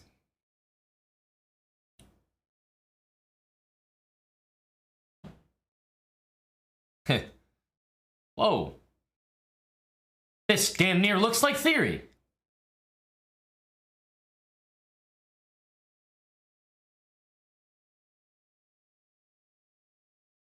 If I didn't know any better, I'd say you were playing theory against me, sir.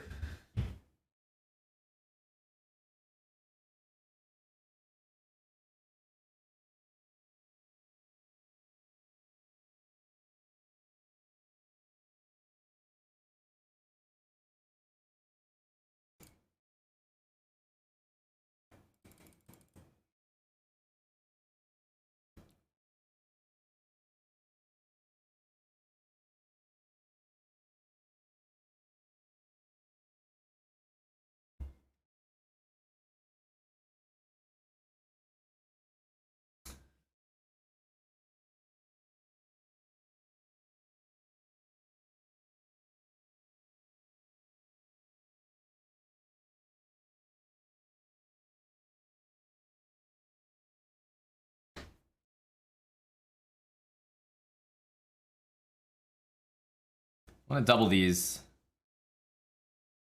Get some sort of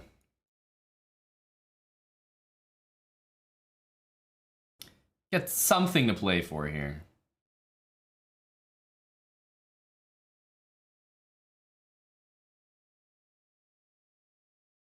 Bishop here, maybe back. Okay.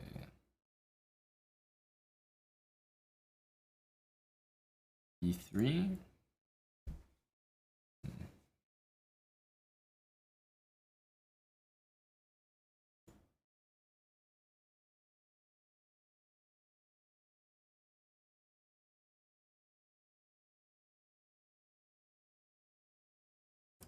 We'll just go king f7, bishop there. Okay, here's bishop d6.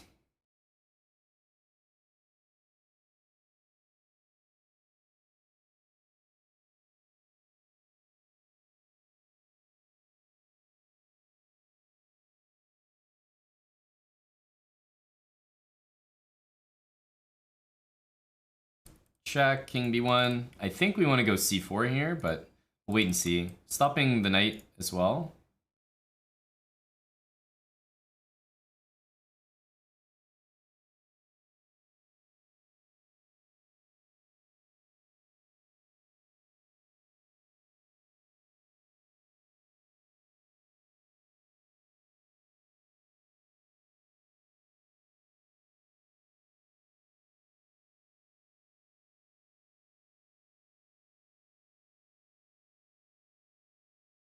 Obviously, that's a threat.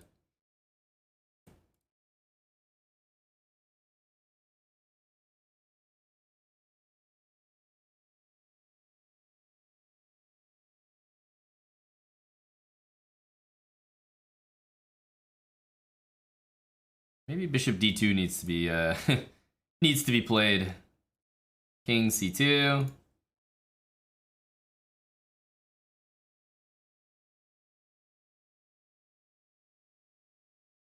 I got some small moves that I want to play.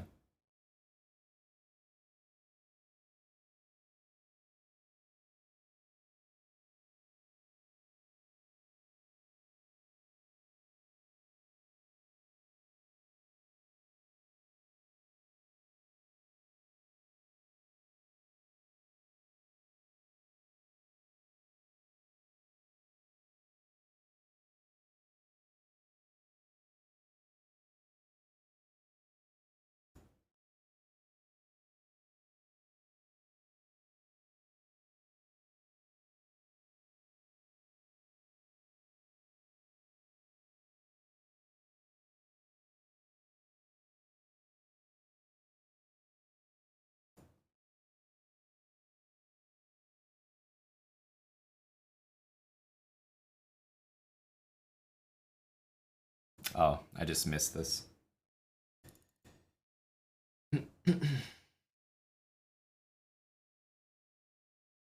I forgot that I was pinned for a sec.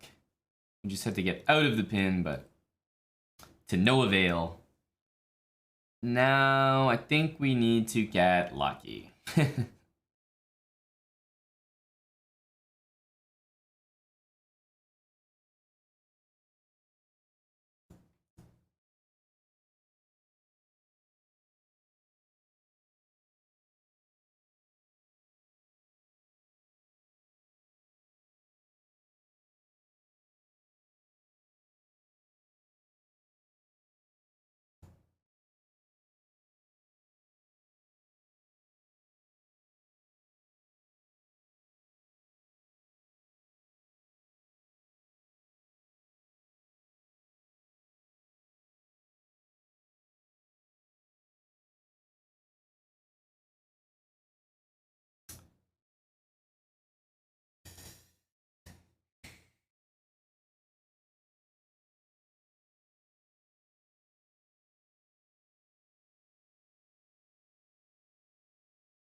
That's unfortunate.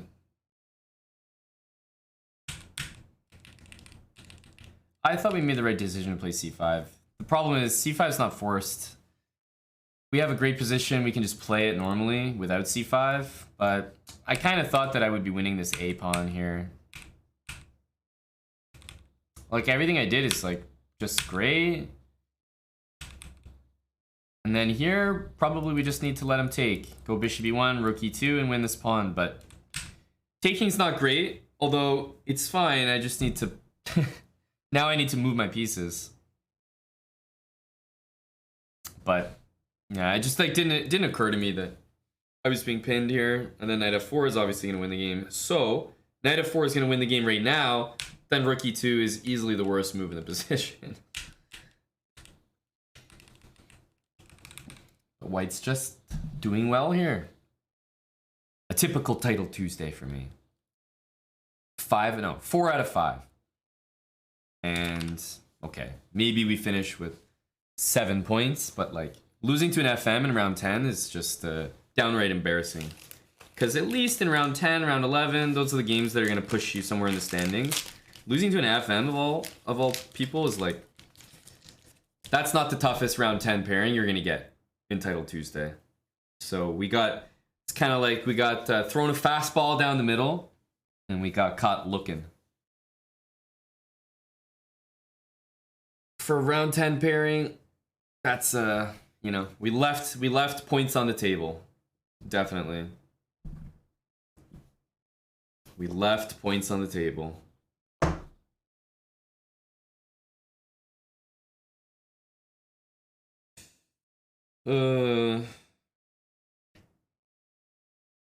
So, last game.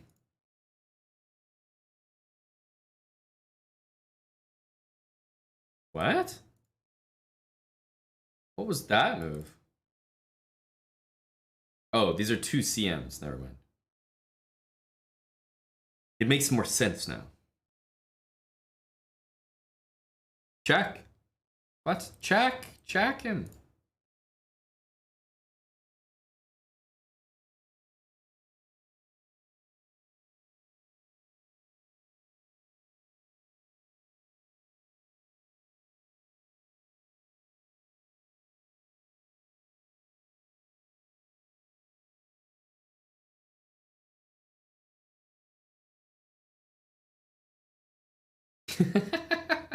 What?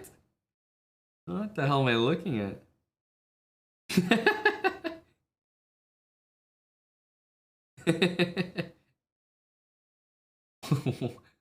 What type of...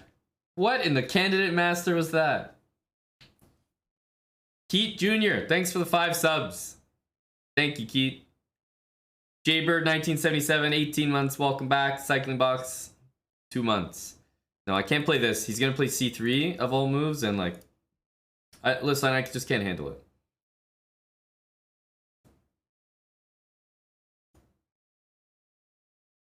I just can't handle it, okay?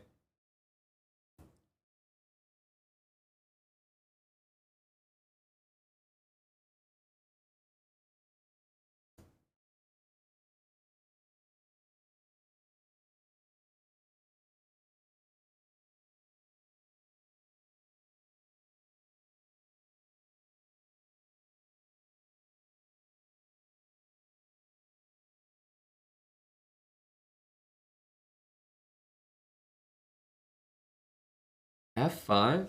Really?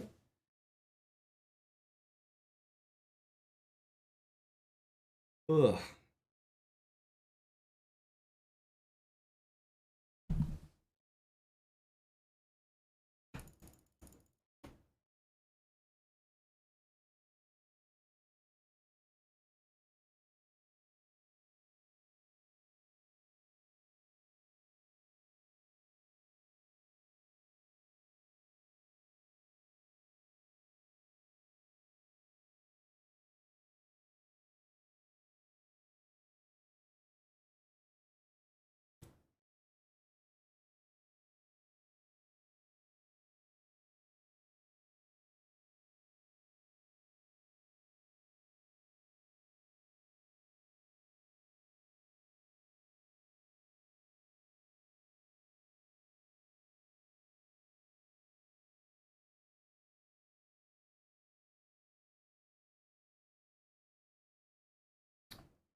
Don't like my position.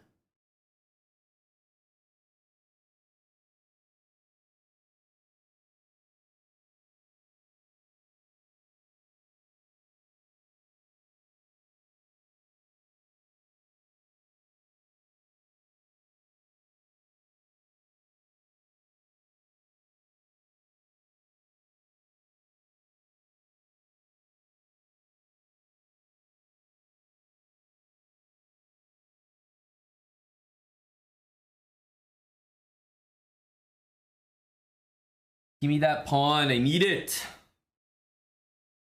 Knight here is gonna be met by this. Bishop here. I guess we take. Our king is not so safe, but it's all right. It's okay. We can make do.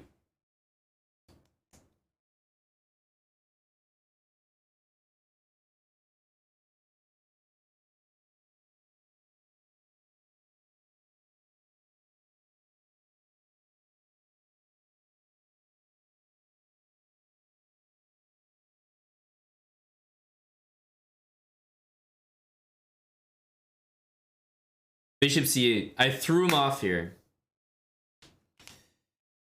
Dude, so bad. My title Tuesday started off the worst it could possibly start off. And then we started clapping. And somehow it always ends in the exact same pool of tears.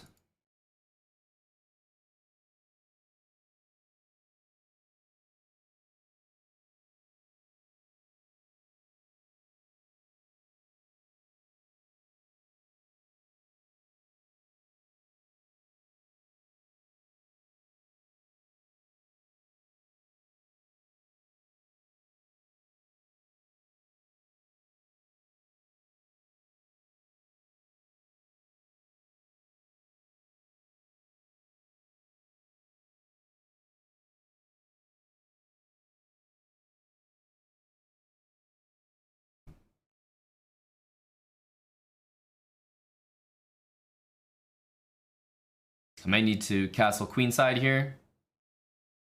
We'll see.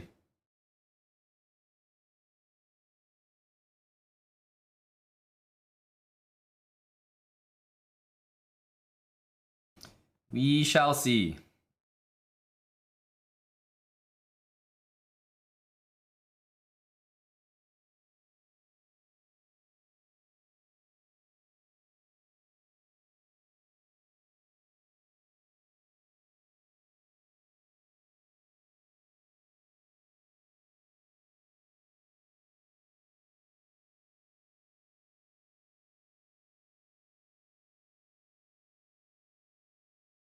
Rook f1, queen back to d7.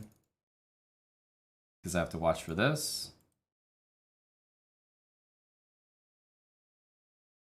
And I think I'd like to just castle here. Queen here, king here, knight here, rook there.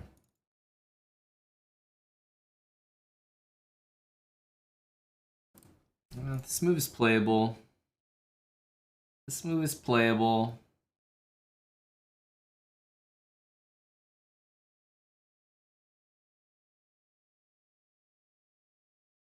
Queen here, I'm thinking rook h7 and bishop back to h8.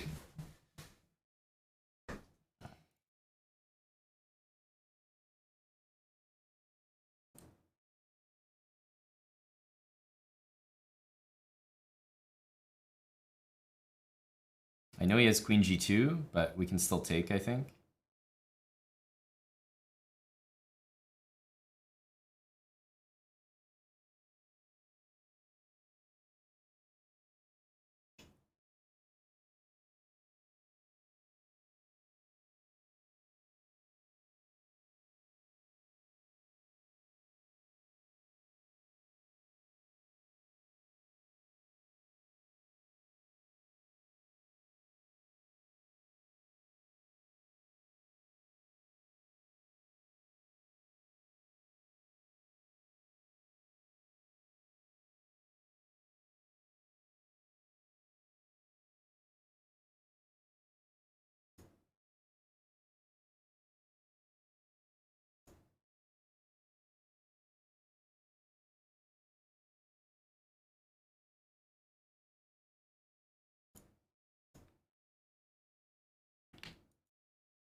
Had to make some long moves there. Like queen from h1 down to b7. That was a long move. Took many of my seconds to make. Damn near lost it.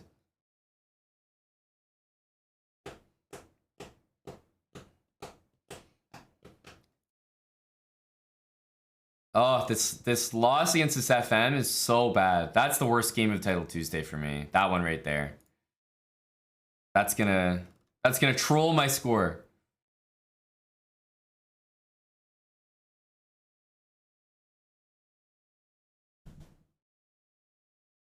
Yeah, we have some really bad tie breaks as well. Oof.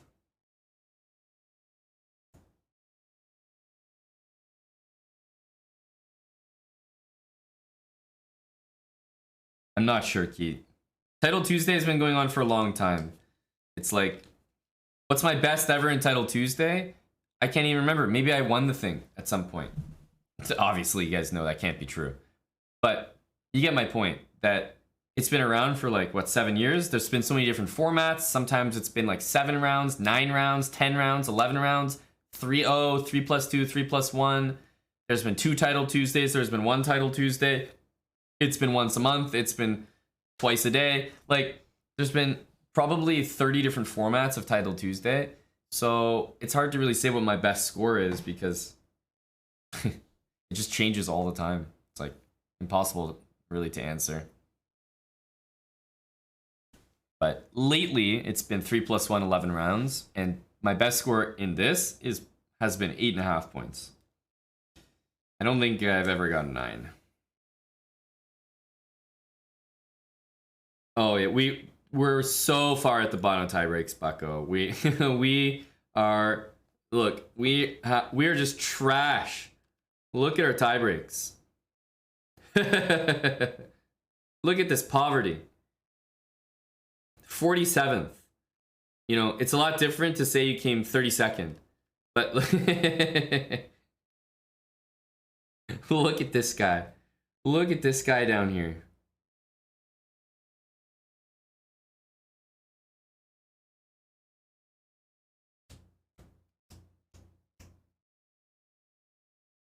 Oh, it's really bad. I was trying for 8 today. Man, 8 would have been top 10. That's impressive. I know 8's usually top 20, but top 10. Damn. I can say I tied for 32nd. Believe me, I do. We had such a good momentum, such a good roll going in the middle of Title Tuesday. Hey, Black. Appreciate it, man. You're a YouTube bra, now a Twitch bra.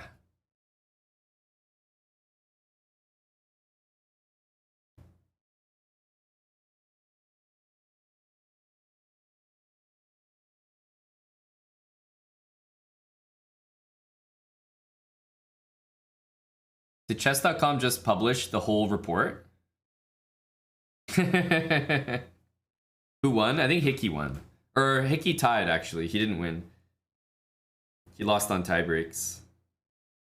This is Matthias Bluebaum. Because the Wall Street Journal thing...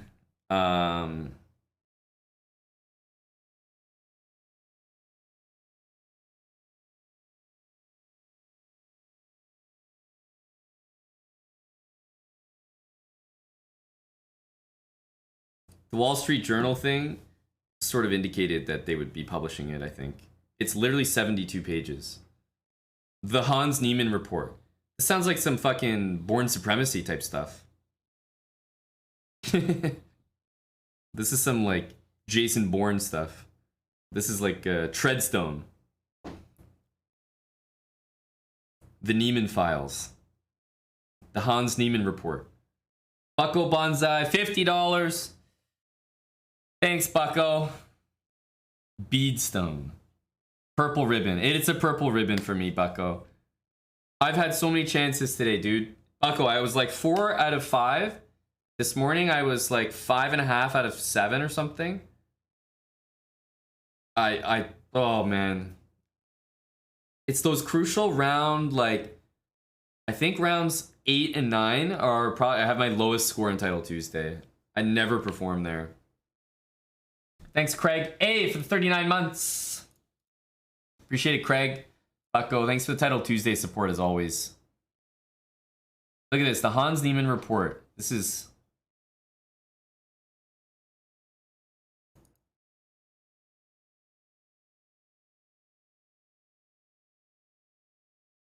This is a serious report, eh?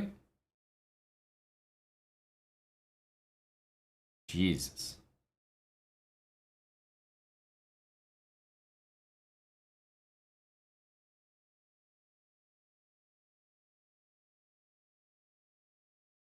What the? What the? What the? Can't even preview it. It's still loading.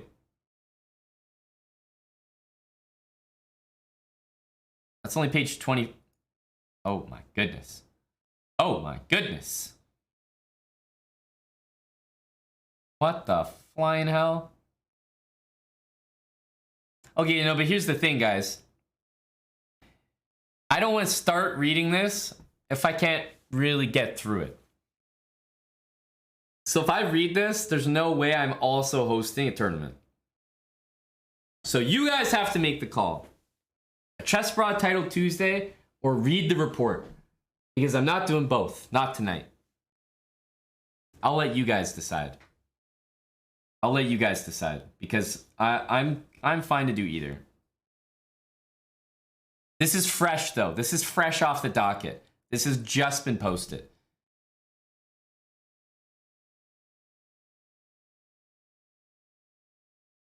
You want to poll it?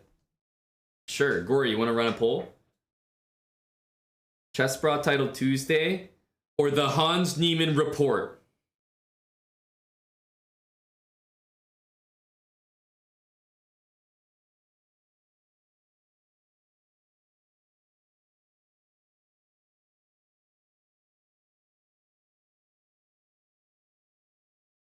The Niemann report. The X-Files.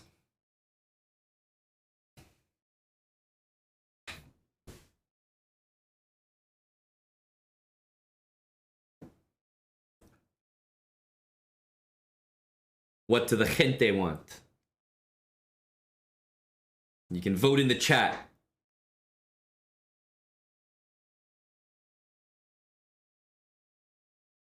Guys, keep in mind when you're voting that Bandit Slayer in chat, a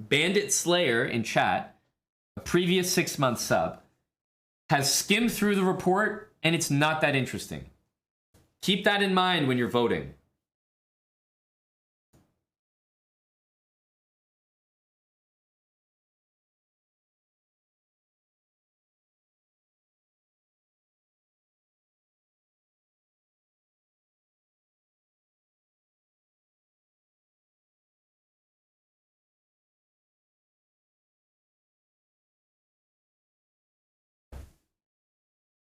Actually, if it's nothing, then we don't need to read it.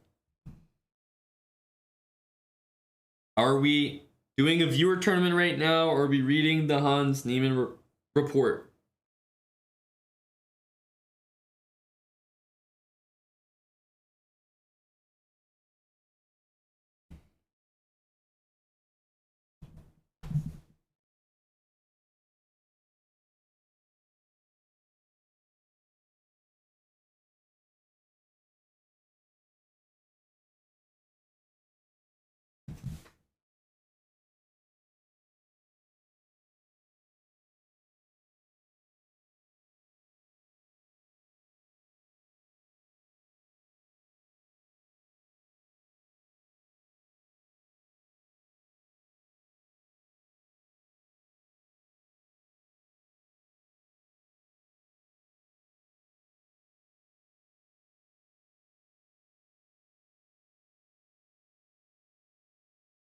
Wow, this is a long poll. Are all the polls this long? There's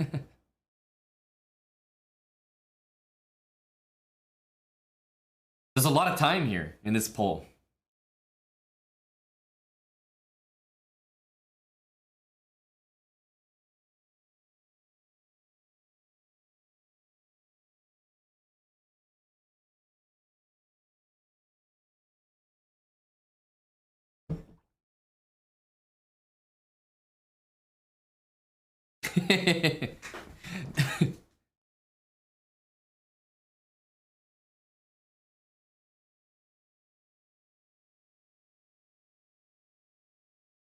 That's okay, Neil. We'll scam him anyway. We're gonna run a 3-minute ad break. We're gonna take a break. And we'll be right back. Let's get him, Neil. Boom. BRB.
Okay.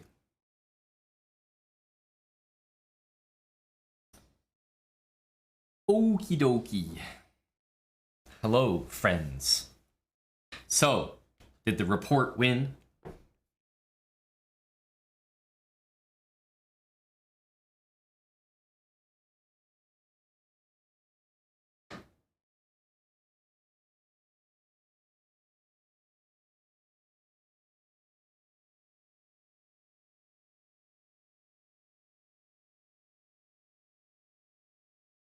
Thank you, Azizi. Thank you, big brah.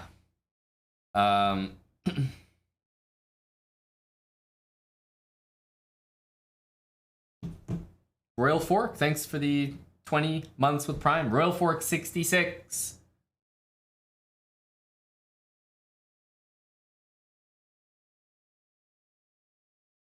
The tournament one, no need to check. Really? Interesting. Funny, no one even seems to be disputing that.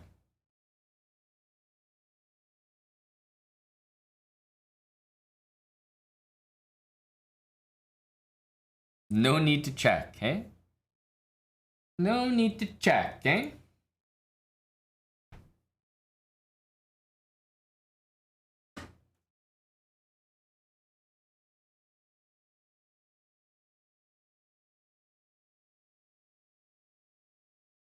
Well, let's have a look at it. If it seems redundant, trust me, I'm not going to be here looking at the whole thing if it's not interesting. The only reason we'll look at the whole thing is if it's interesting. And then you'll be happy I made this decision. So, let's have a look at it. The Neiman report. Weightchess.com dropped it. It's like, it really is like some Treadstone file. The Neiman report.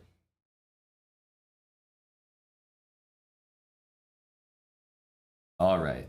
What do we have here? The world has been following the story of Hans Niemann, Magnus Carlsen, and cheating in chess. Public interest. This is basically a full report of what informed chess.com's decisions, as well as the issue of chess, or cheating in chess.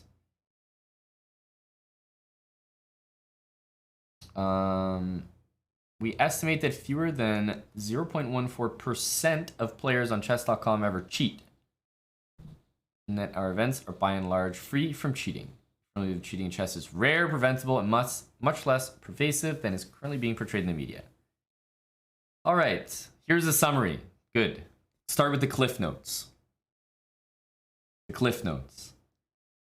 We present evidence that Hans likely cheated online much more than his public statements suggest.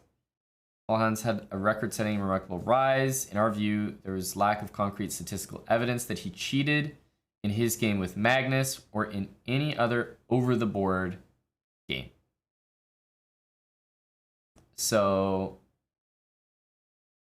they're saying he cheated online a lot more. This feels like it's basically where we are. But anyway, they're saying he cheated online and that he probably didn't cheat over the board. Yeah, zoom? Are we really zooming like this? Jeez, this feels very personal. Oh my goodness. Wow. This feels really up close. How's that? It's almost a little much. This is a lot.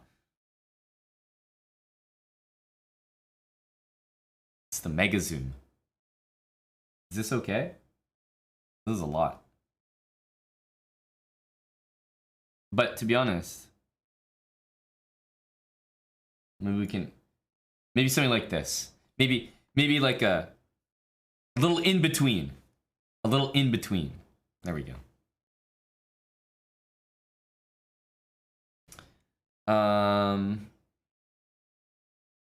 We were never pressured by Magnus or his team to remove Hans, nor did we communicate Magnus regarding our decisions. In fact, Magnus didn't even know we were going to remove Hans until Hans went public with our private correspondence. So likely cheated online more. No concrete statistical evidence he cheated in his OTB games at all. We uninvited Hans and revoked his access based on our experience with him in the past. growing suspicions among top players in our team about his rapid rise of play and strange circumstances and explanations of his win over Magnus, as well as Magnus's unprecedented withdrawal. In order to have more time to investigate the OTB situation, we uninvited Hans from our event, prevent his access to chess.com.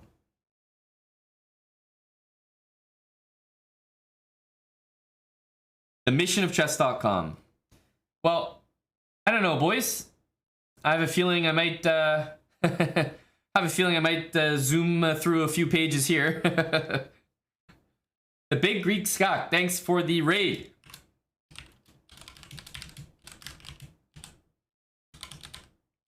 There we go.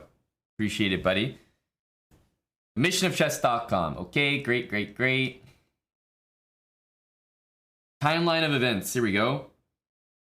September 4th. Yeah. Hans gives post-game interview. Okay, we all remember this. Magnus tweets withdrawing. Links to video clip. Chess.com emails Hans privately to let him know that his account had been discreetly closed and its invitation withdrawn. A copy is attached as Exhibit A.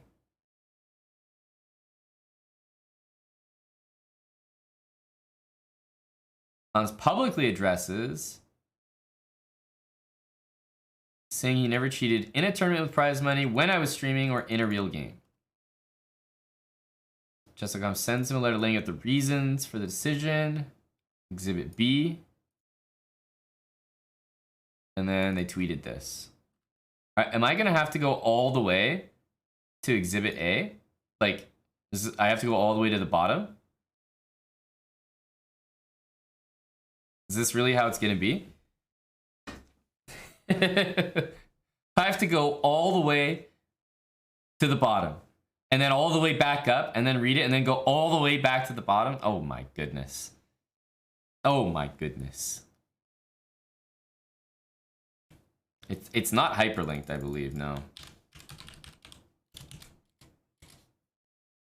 As shown in Exhibit A. Yeah, great. Okay. Thank you. There's Exhibit A.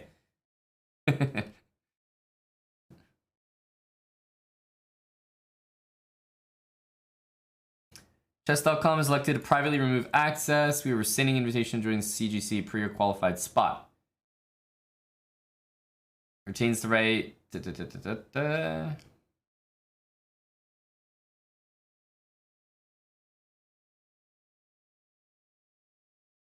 Okay.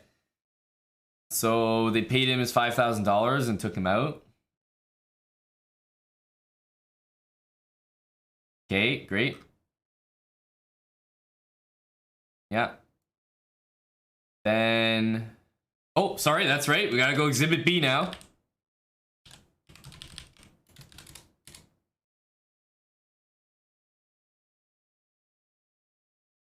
Dear Hans, okay, so I'm sending this letter with 3 important goals: to clarify factual inaccuracies in the statements you've recently made, to justify my reasons for withdrawing the invitation, to talk about a path back to chess.com events.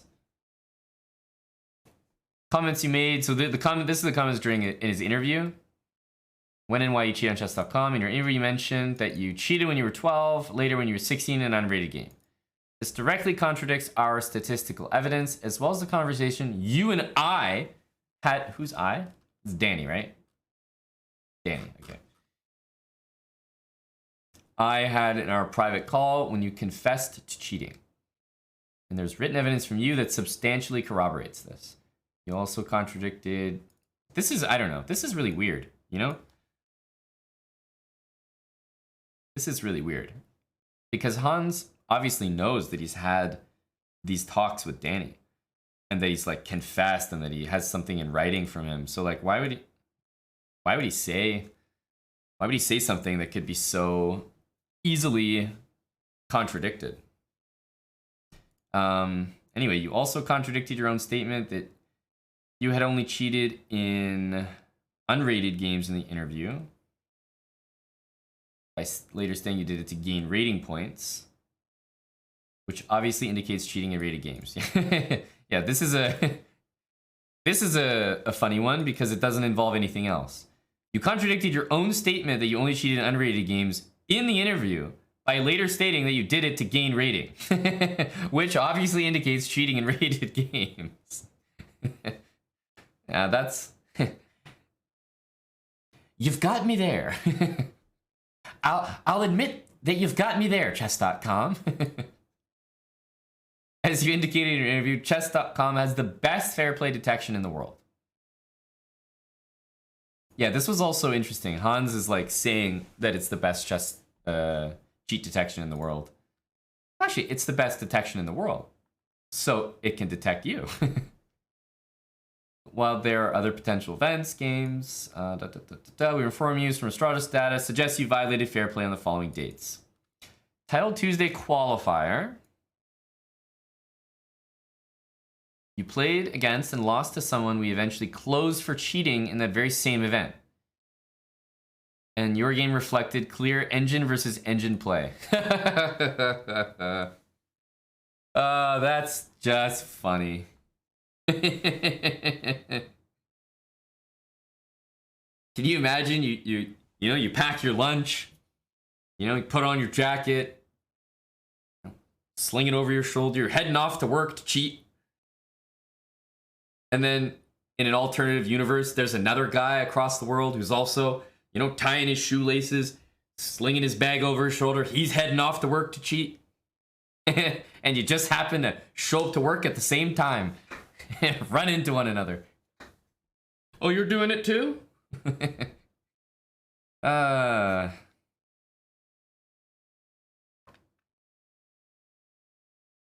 Because both of those players during that game were probably like, this other guy's cheating. And I can prove it. Because I'm cheating. And I can't win. Your Honor, he's cheating because I'm cheating. And I can't beat him. I'm sure of it.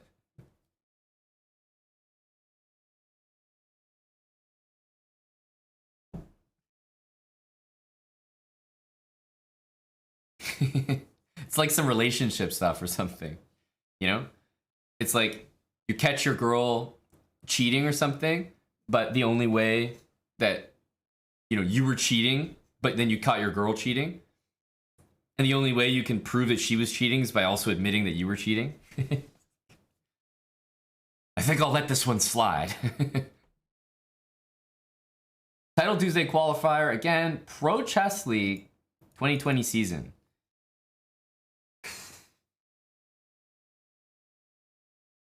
Oh, there you go. Yeah, Michael Jupe. That's what I was thinking of. Caught your girl on Tinder. Right? yeah, that's what I meant. That's what I was going for. You're like, hey babe, I saw you on Tinder. You got the account active again, huh? We've been seeing each other for 3 years. She's like, oh. How'd you see my account on Tinder? But that's when you pull out, my roommate swiped on you. Got him. Pro Chess League 2020 season, eh? Pro Chess League 2020 season. I'm trying to remember, what year was this? Pro Chess League 2012?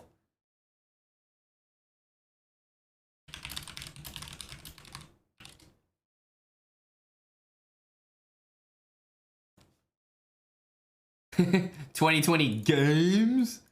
It's like a meme or something. 2020? What was this? Oh, it was this year. Oh my goodness. This is the year Armenia Eagles were cheating and they beat us. This was disgusting. Do you guys remember this? We lost the Armenia Eagles because literally fucking like their whole team was cheating or something, or at least some players on their team. Oh my goodness. Not these memories. So brutal.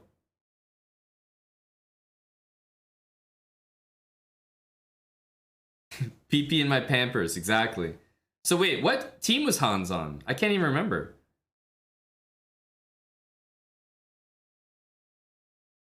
Is he on like the California Unicorns or what?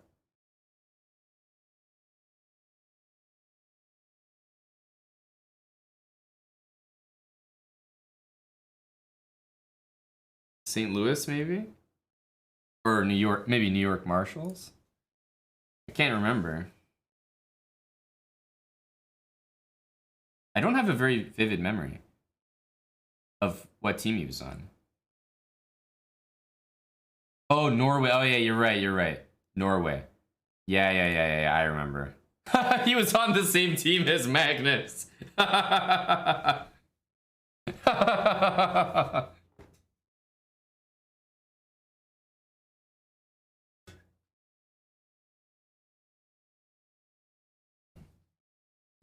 Okay, I guess Magnus wasn't on this team. Magnus wasn't playing this year. The Norway Gnomes recruited the only player as strong as Magnus. Like, Magnus, don't worry, we don't need you this year. We got Hans.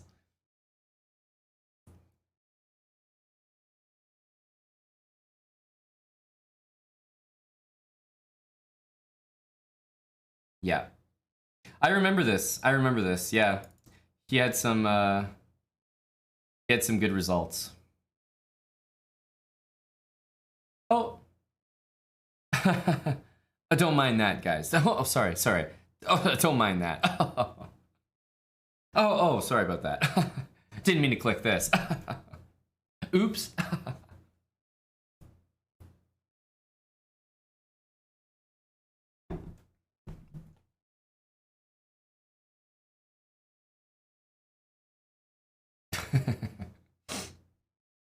You guys will probably recognize these names, by the way. Johan Sebastian Christiansen, Frode Erkedal. These guys are on Eric's team. These guys are on Eric's team right now in the European Club Cup. So, some familiar names. Anyways, yeah, numerous games and performances. They're just like, dude, you were cheating all the time. Numerous. Speed Chess Grand Prix. Okay, these are some serious dates, okay.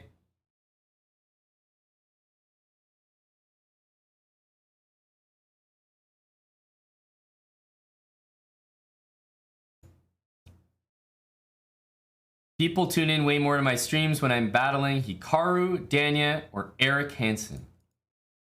Eric Hansen is in the document. Oh my god. Soul Trader, thanks for the 28 months. Soul Trader says, I don't have a vivid memory of you ever getting bitches, Aman. Soul Trader, you've been sub 28 months, buddy. You've been sub 28 months, my guy. Not long enough to make that statement. We've been around for 7.5 years. Alexi W, thanks for the 9 months. Clinton Northeast with 14 months. Champ 1977, thanks for 21 months. Tier 3. Happy birthday, by the way. I think it was yesterday, Champ. Happy birthday, buddy.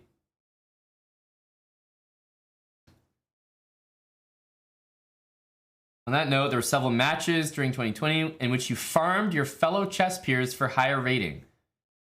Specifically, the following matches feature blatant cheating throughout. Wow.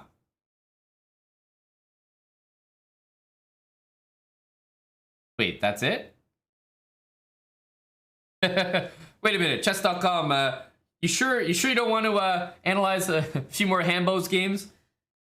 I mean, if he beat me, it must have been cheating. Chess.com, you want to run that again? Surely there was cheating going on in my matches as well. Had to have been. I mean, at this point, I'm just offended, you know? He didn't feel the need to cheat against me. He's like, fuck it, I can probably beat this guy anyway.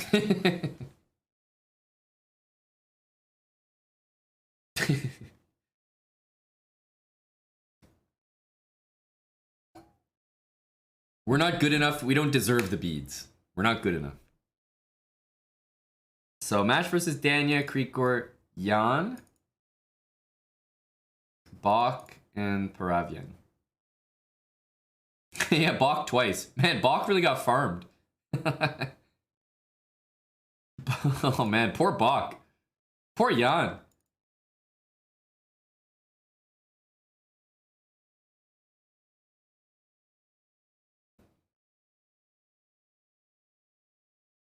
You're prepared to present strong evidence. Moving to second point I want to address. When I received your confession in 2020 in light of your age, I later created a new account, no player play markings, to continue to stream chess. You'll remember that I worked hard to advise you in this process, protect you as much as I could. This is honestly a very true statement. Like, from what I do know about the cheating stuff, chess.com doesn't want you cheating on their platform, of course, but they're pretty understanding with this whole cheating thing because they almost always deal with it privately. If you're like a chess coach, they let you keep your account. They don't like put, you know, cheater or fraud like all over your account. So that at least I can definitely say this part is pretty true. Because people need punishment for cheating, but at the same time, he's not trying to like destroy people's careers. And then, I mean, if you're gonna go out in public like Hans did and say a bunch of stuff against chess.com in public after they dealt with it mutually in private, and the stuff you say in public is like also not true, then at some point, chess.com probably felt the need to come forward and say some stuff. Why did they wait till 2022? Well, this is not because of Magnus. This is because Hans said things that were not true. Like, he openly said, chess.com took my invitation away. Why would they do that? I barely ever cheated. You know, and I already admitted to the 2 times I did cheat, and I never did this. And then he just said a bunch of stuff that was just not true. And Hans had never said that before. And I think that's why all of a sudden chess.com came forward with this. For my team, there's always many serious concerns on how rampant your cheating was. We've closed, many accounts, confessed. Carefully monitor. Rebuild your reputation. Based on a growing concern for ensuring fair play in the first $1 million prize event, the team did a deep review and encouraged me to rethink my position of letting continue to play. I made the decision that too much was at stake. Considering the above, they closed the account privately and uninvited you from the CGC. I regret the timing. Timing between the Sinkfield Cup and the CGC required me to move quickly to replace your spot. I believe I acted in the best interest of the game and all participants when so much was at stake. Yeah, I mean, I don't know. I don't know what you guys think about that, but the way I see it, chess.com, not only can chess.com remove you from their website permanently, no matter what, and that's whether you've cheated or not. They can just kick literally anyone off no matter what, because it's chess.com. They can do whatever they want. It's their site. But on top of that, when you have a history of cheating on the website, I think also at any point you have the right to remove that player from an event. And then on top of that, when there's like OTB suspicions and like everyone's very suspicious, it might just draw unwanted publicity and like negative energy to your event. Let's say you put Hans in the event. Maybe everyone else in the event suddenly doesn't want to play the event, basically, or like they don't really feel comfortable playing Hans. I don't know. Chess.com is operating from a position that's different from OTB chess. Because let's say the CGC is an online event. So forget about the OTB stuff. For online chess, Hans has cheated, has lied about it, and he's done it on chess.com. I think it's totally reasonable for chess.com, that exact same platform, to be like, yeah, you just can't play in our events, man. There's more cheating suspicions about Hans. You're openly lying about what you have done and haven't done. And we can remove you anyway. Like, I don't know. Whole thing makes a lot of sense to me. And they paid him his $5,000. So, I don't know. Like, seems pretty reasonable the way they handled it. Seems pretty reasonable.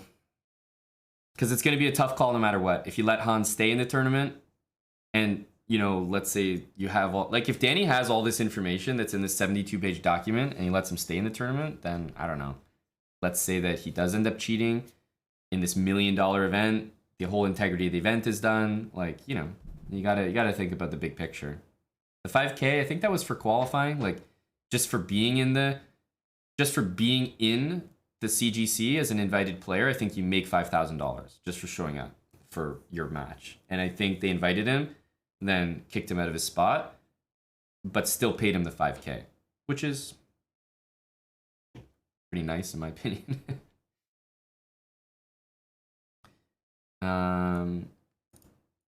Offer to have a call. Acknowledge the full breadth. Cooperate us. Chess.com, I'm happy to consider bringing you back. Be a wonderful redemption story for the full truth. Chess world to see. Acknowledge the talent regardless of your past. And give what everyone deserves, the truth. Danny.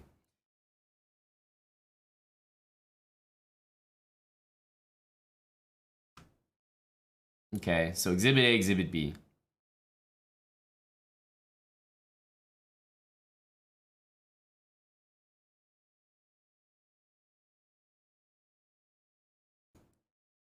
Okay. Did Magnus tell us to close the account? No, Magnus did not. In fact, Magnus did not have any prior awareness of our decisions. Furthermore, we want to clarify no one asked us to remove Hans, not Magnus, not Hikaru, not any other title player.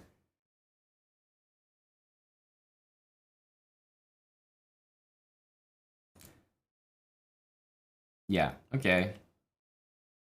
Chess.com believe Hans cheated. In our view, there's no direct evidence that proves Hans cheated. I'm also on this train as well. Like, for the OTB stuff, there needs to be a lot more. I'm not necessarily saying it hasn't happened, but I am pretty far from saying, like, you know, the game against Magnus, to me, it was more about his behavior, I think. His behavior during the game, I think Magnus was saying, was more off. Like, he was just kind of behaving like it was a very easy game and, like, he didn't need to think, and it felt like he wasn't focusing and still playing really well. But, you know, I've seen the game. Even when I first saw the game, I never thought, like, oh, wow, it was a crazy game. Like, not really. Not really. So, yeah, this is kind of where I am. Yeah, a loose neuron, I think so. Play today, thanks for the 10 subs, man. I appreciate that a lot. Amy Mitchell, brand new sub. Smarter World, 18 months with Prime. And AFB Dreads, thanks for the 6 months. How can you access the report? It's on chess.com, so it should be like a pretty popular news article.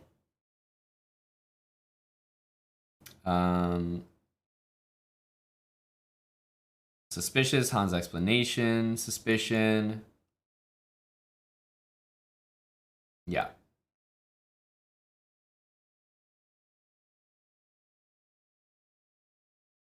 Yeah, okay. Fair. Fair. Not much being said. If Chess.com is not certain they cheated in a single cup, why revoke his invitation? And okay, we already basically read that in the email, right? Could we ensure the integrity of the CGC if Hans took part? And I agree that the answer is no. So anyway, I don't think we need to read all this. We pretty much just talked about that. It's a business decision. In my opinion, it makes sense. In my opinion, it makes sense.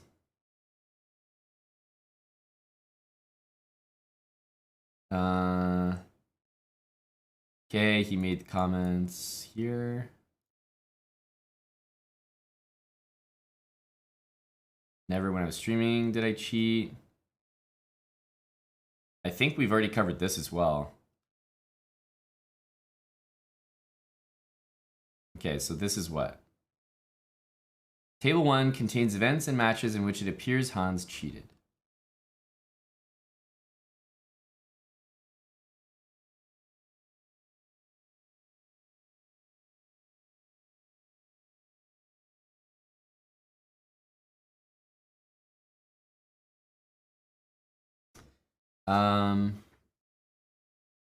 By the way, is it just me or does this...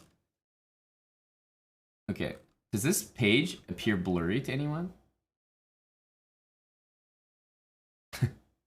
It looks like more blurry than this page, for example. Okay. It looks like the quality just went down strangely. You guys can see it okay? Okay, that's good. Looks really crappy for some reason. It is more blurry, right? Like, I'm sure it is. Anyway, whatever. I just, like, my eyes are thrown off.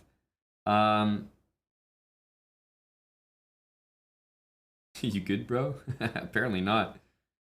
Games against Naroditsky, Paravian, Mapamishi. Games against Stearman. So this is the crazy thing. Isn't Stearman, like... What, is he an IM or an FM? It's like, he's an IM now, but I don't know what he was at the time in 2020. He could have been an FM, maybe. Josiah Stearman. It's like, are we really?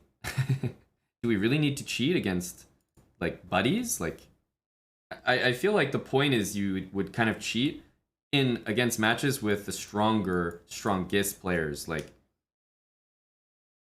that seems like this was probably like a strong data point against him.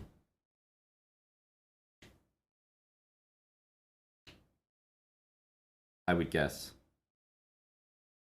Number of games in the match, number of games likely cheated in.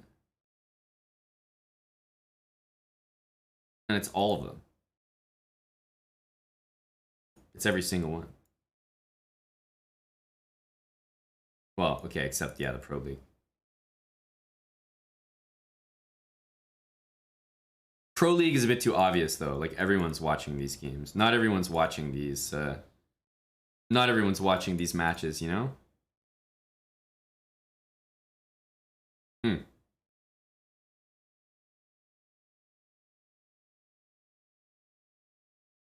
Streaming 25 of them.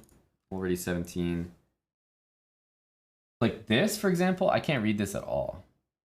This is like very blurry. Like, okay, whatever. We'll leave it. This is somehow much better quality. Danny agreed to support. Yeah, save face, voluntarily close the account.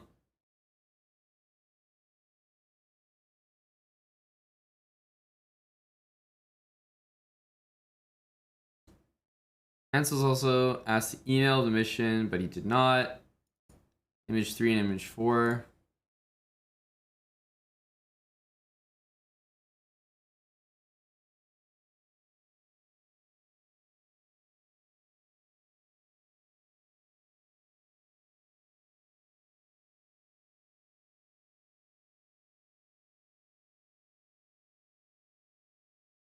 This is I don't know.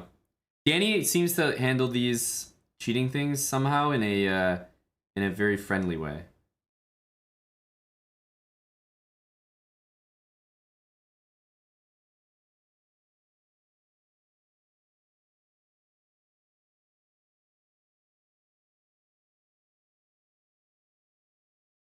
Too lenient. Yeah, I don't know. I don't know what the right way to handle it is, but yeah, it always feels too lenient. Is this PDF publicly available? It is. It is.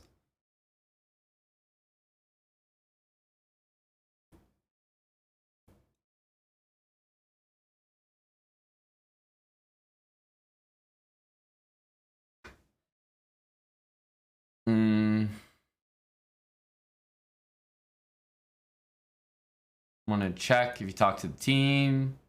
Basically, 6-month ban.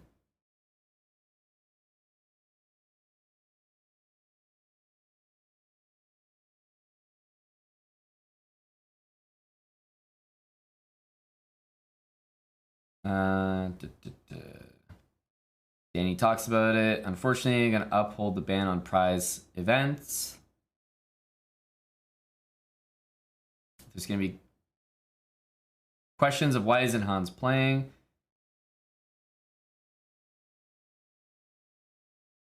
But yeah, I mean, that's just how it is.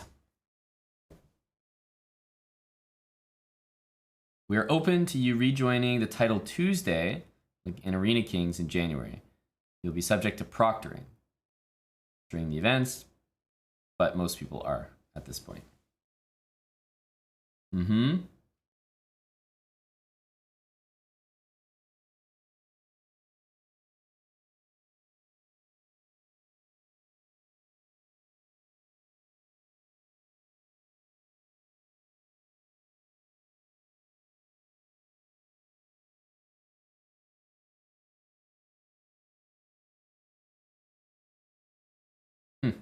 Yeah, I mean, I don't know. This just seems like a very normal conversation, you know?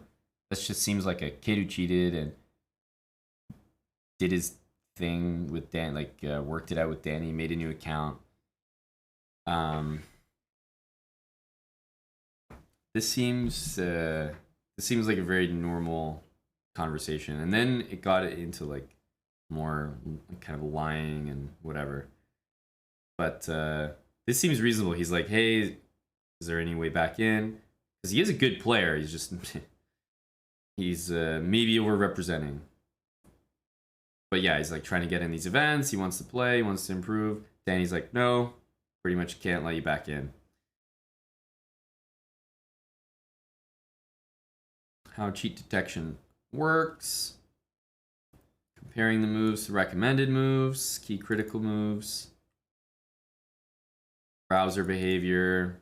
Time usage with difficulty of moves. Yeah.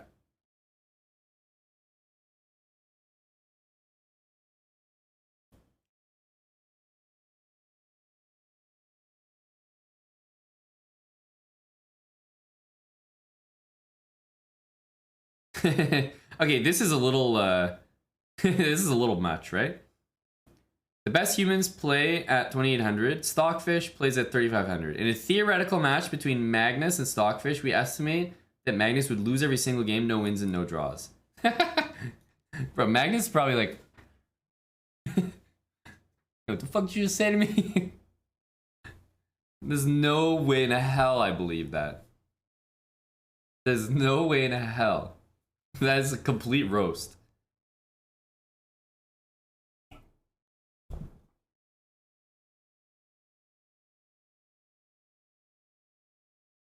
You think Magnus, he can't draw a single game? That's just madness. There's no way that's true.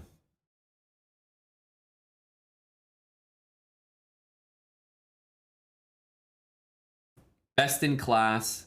Okay. Well, I can't read this without thinking of like a fucking Ford F-150 or something. Chess.com's best in class motor vehicle of the year. Cheat detection.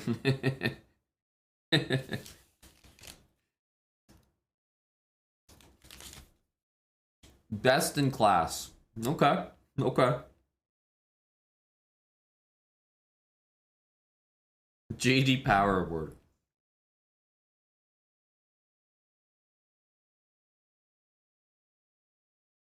Yeah, chess.com is really using this, eh? Chess.com has quoted this like 10 times so far. Hans Niemann. Chess.com has the best cheat detection in the world. That is going to go down as a legendary quote.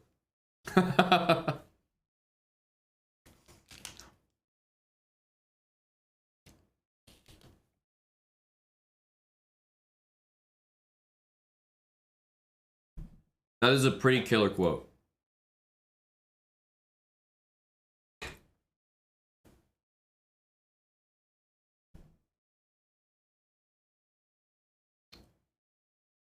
Top players only need to cheat 3 times a game.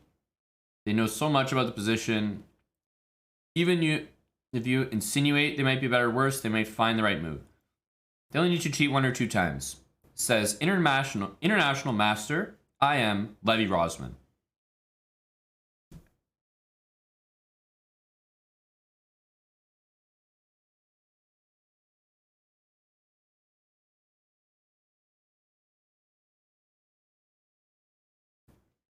Had I started cheating in a clever manner, I'm convinced no one would notice. I would have just needed to cheat 1 or 2 times during the match, and I would not need to be given moves, just the answer on which move was way better.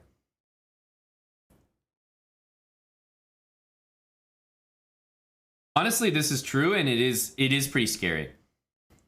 If at one moment in a chess match, you don't even get a move, you don't even need a move. If you're Magnus, you're the best player in the world. If you just ask a question, like, you know, is knight g5 going to lose me the game? And the answer is no, then like you might just win the game. Because you'll go for it, because suddenly you have confidence. So, I think this is a very frightening quote. That's all I would need in order to be almost invincible, which does frighten me. World chess champion and GM Magnus Carlsen.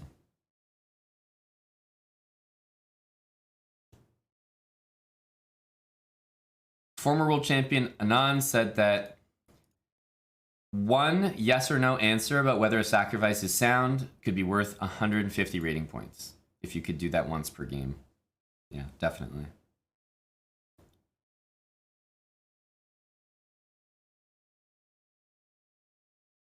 Anyway, there's a bunch of quotes that are whatever. Oh, there's a Maxime Dlugy quote. I watched him very carefully when he played this move, knight b7. Wait, is he talking about Hans? Who's he talking about? What? Okay, wait, what? When he played this move, knight b7 against Sharich, he took 10 seconds. It was 5 to 10 minute thing, in my modest opinion. It's knight continued on f5. We did it in 10 seconds. I was shocked. There's no one to put in theatrics. Gadget.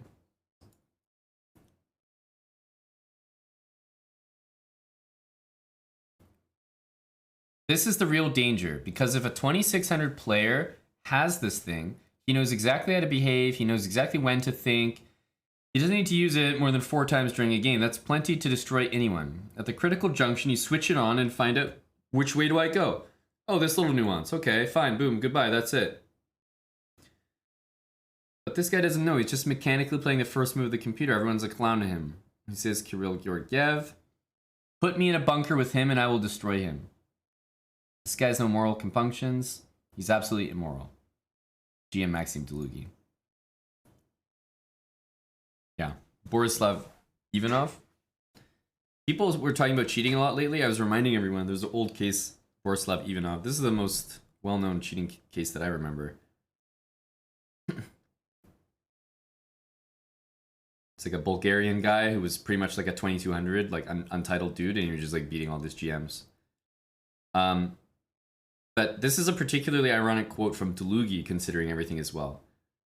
If a 2600 player has this thing, blah, blah, blah, blah, blah, he doesn't need to, that's plenty to destroy anyone.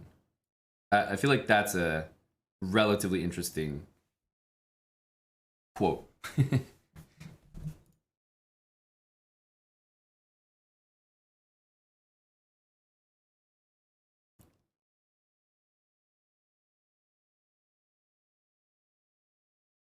When he admitted to cheating, Hans had an IM title, 1 GM norm. This performance, which as mentioned, Hans confirmed was attained by cheating, was within the range of strength scores obtained from chess.com reports of various GMs that had their accounts closed. All these players, including Hans, admitted to cheating. Anonymous confessed GM. Anonymous confessed GM. Fide Elo, 2640. Country, you know, country, age. Let's get all the info in there.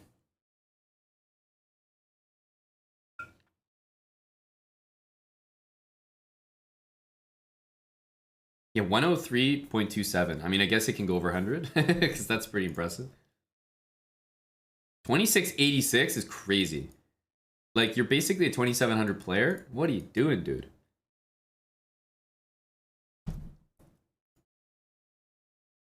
Oh my god, this list is long.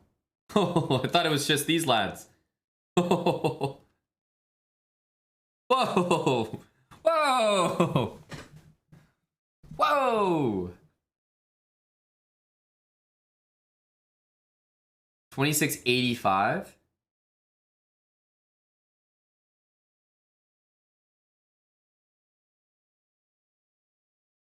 Man, Hans was ahead of his time. You know? These are all anonymous confessed GMs. Hans was doing this as an IM. He got started early.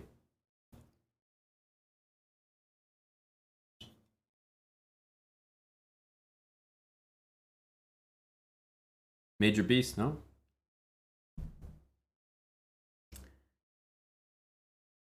Anyway, yeah, the strength score. I mean, chess.com's a lot of statistical analysis, right? But these are some serious ratings. Serious ratings.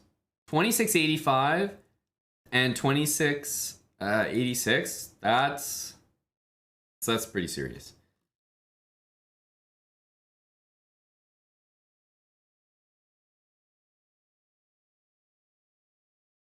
Every player was given the benefit of the doubt.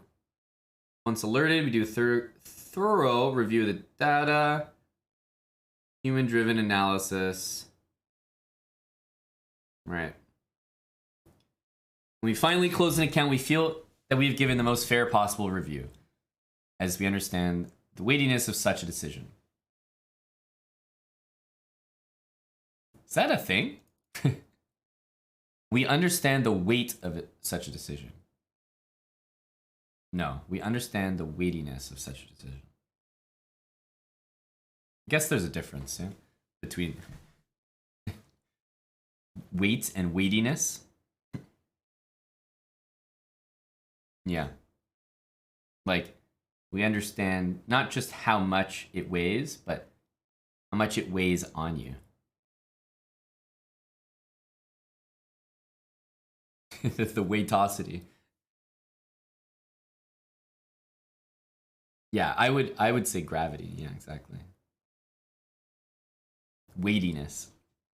It's a cute word.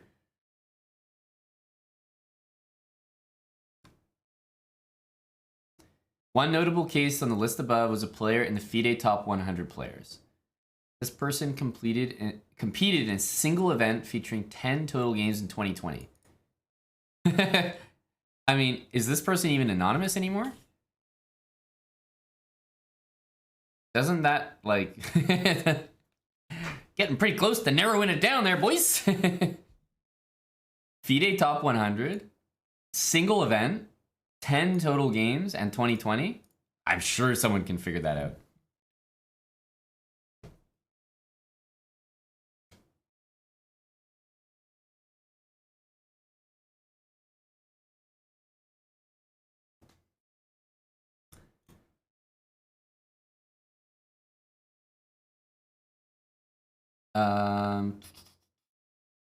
Okay.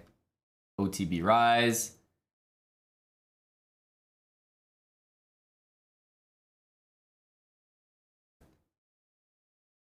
...2014 start. His strength... Oh, this is his strength score. Got it.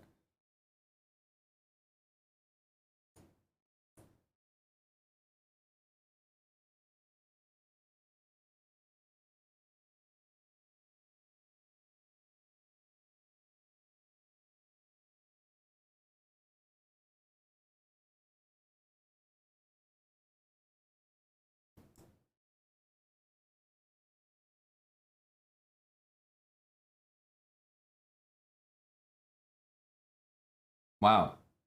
Esipenko barely improved. Trash confirmed.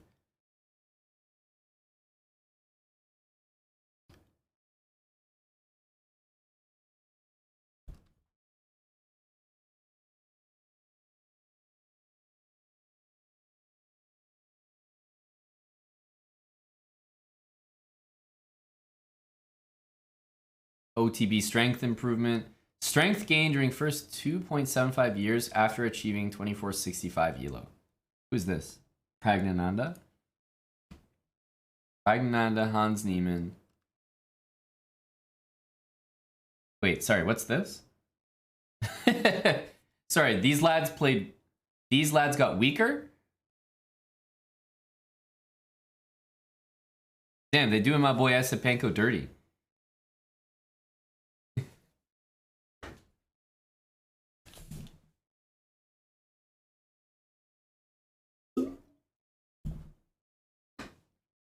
I think there's a lot of graphs and stuff here. I can only look at so many of them. My mind becomes desensitized at some point, you know? But maybe you guys will enjoy looking at these on your own. I'll leave it to you. But like, I can only take in so many of these.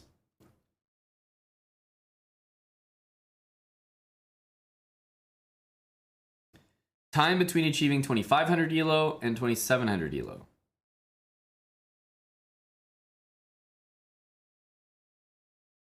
Hans Niemann, okay, clearly the shortest time. Time in what? Years. Less than 2 years? Man, they're really doing Bogdan Dayak dirty here. This report is on chess.com, yeah. The Hans Niemann report.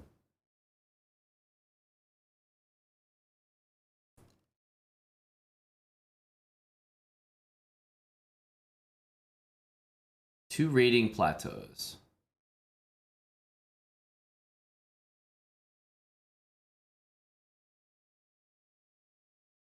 Man, this is crazy, eh? You went way up, and then way down, and then way up, and then plateaued, and then up, plateau, and then up. Impressive. Impressive. Hard stuck, yes. For sure. Okay. I can't look at graphs like that. I can't, the graphs like these, I mean, no. Sorry, boys. Age of GM. There's only 13 players currently ranked in the world's top 50 who are younger than 25. Hans is the only player who became GM at 17. The other 12 all achieved it between 12 and 16. So is this like sorry bro, but you didn't get GM young enough. So you're actually trash and you must be cheating again. Wow. Got GM at 17. So old. Confirmed. Too slow, pal.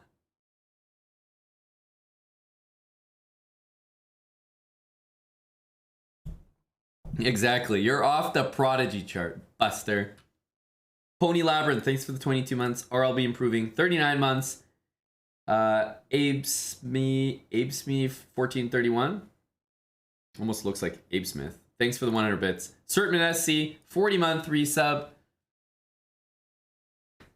And I agree with you, buddy. Lime Mile. Buddy, look at that. 5 gifted from Lime Mile. Coming up to 69. Appreciate it, Lime Mile.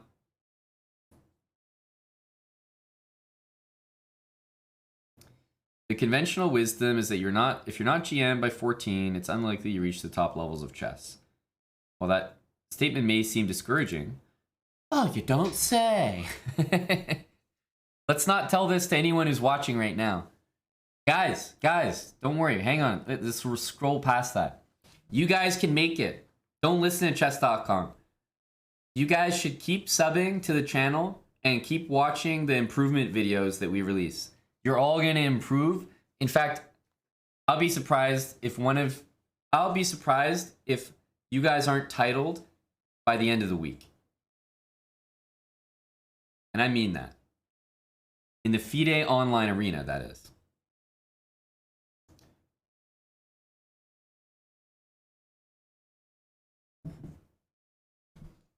The ACM title is calling your name. You can do it, boys and girls. Okay. If I ever see a graph that pretty much looks like all the bars are very similar, it's like, okay, next.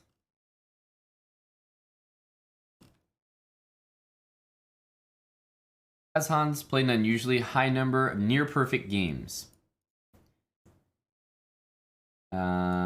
We carefully analyzed many presentations found online.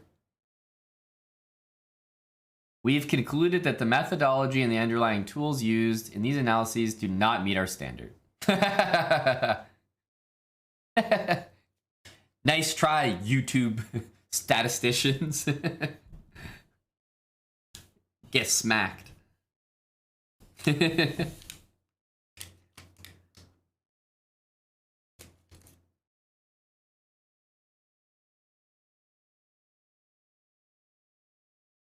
Yeah, I've seen so many of these. I've never watched them, by the way, but I've seen the videos.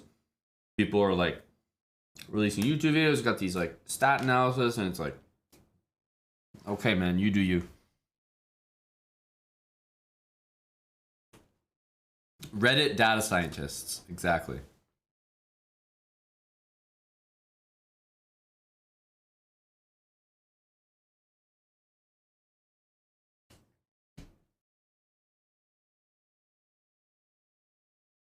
I don't know, man. These graphs, like, if you guys want to check out the article, go for it, but I'm gonna scroll past these real quick. Take care, Eddie. Thanks for hanging, buddy. Long Tuesday. Be well, buddy.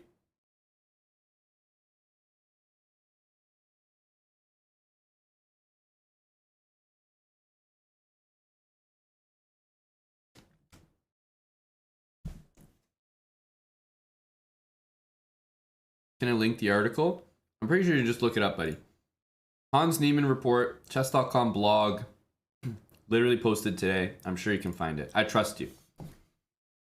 I can look at your username, and just by the look of your username, I know you're a smart person. You can find it. I believe in you.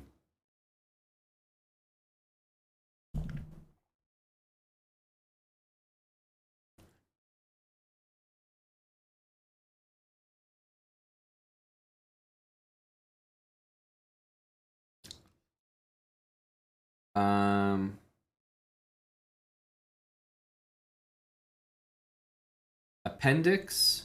Let's get that appendix out.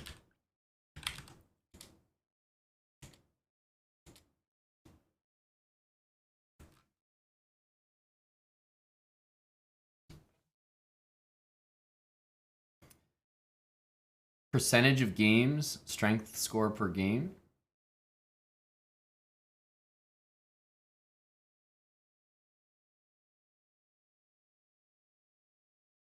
So my dude is operating like, yeah. He's got a lot of, what is that, 90 plus?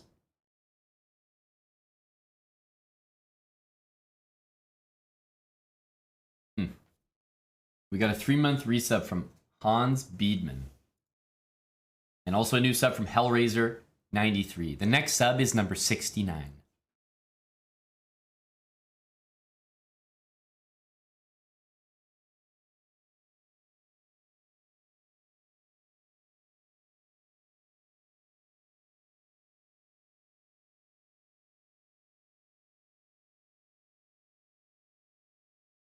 Yeah, future Mihai, I don't, this whole strength score thing, I'm not really attributing a lot to. It doesn't resonate too much with me. Lime Mile, that is our 69th sub. Tier 3 gifted. Holy cow. Lime Mile. Dude, thank you so much. We got another sub from Tin Cannon Poker, a gifted sub as well. Thanks, Tim. You got us. Number 69.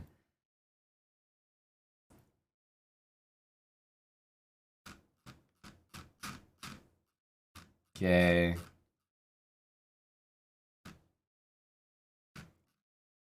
Seen all this. Singfield Cup. Magnus had only played G3 twice previously. Position after Hans castled. On move 4, had never been seen before.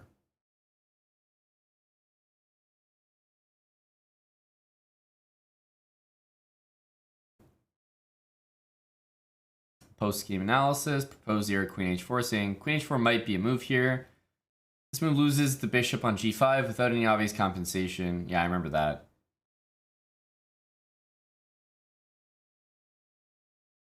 After proposing a move, Hans requested to see the engine evals. Yeah, I remember this. This was so strange, but that's another. What does it say? What does the engine say? The analysis and dependence in the engine seemed to be at odds with the level of preparation Hans claimed was at play in the game.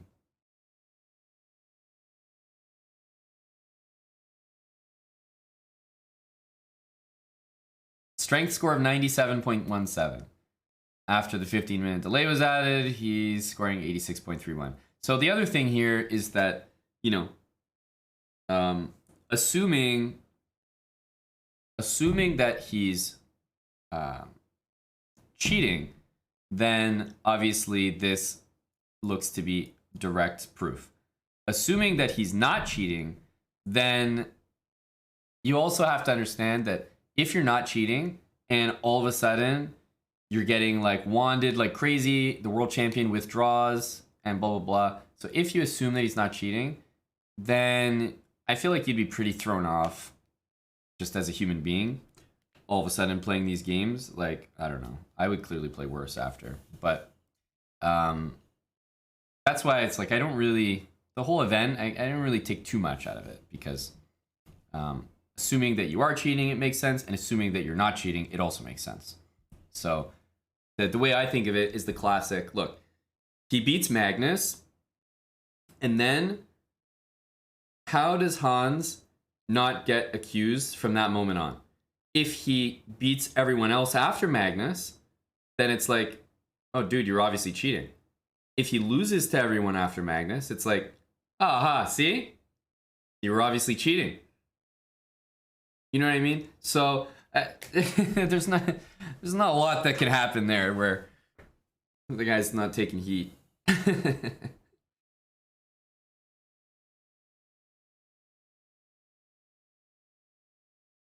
Well, actually, if you win, then you were cheating, and if you lose, then you were cheating. So it means that you're cheating.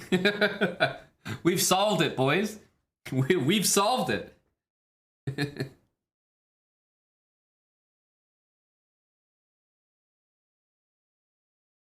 All I see is both paths cross somewhere.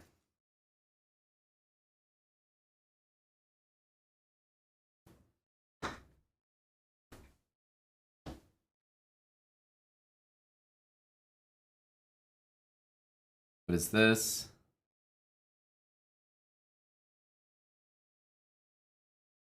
Yeah, probably Bucko. Probably. Because it would just be like incredibly. Yeah, it would be crazy if he was able to do it. All right, so these are their strength scores. Okay, round 1 to 3.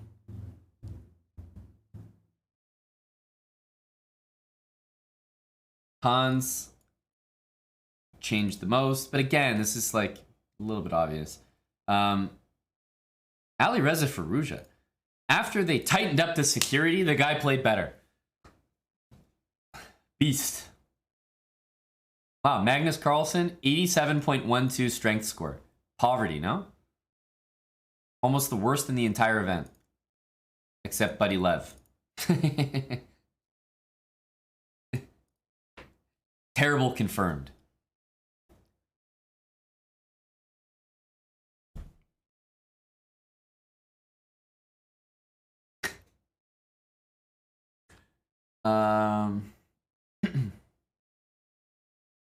Below are examples of the reactions of notable players who have beaten Magnus.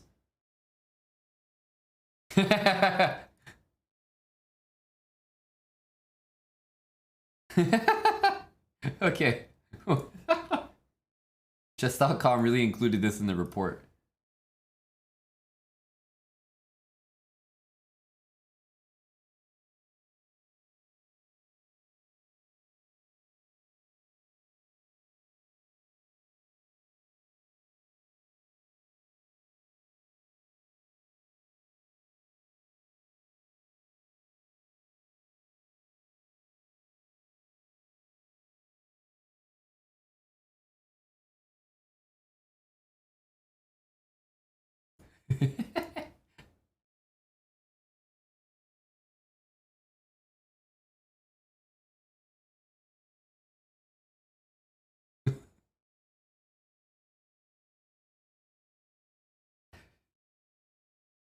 Imagine being so good that like people make compilations of beating you. Wow, dude is an alpha, no?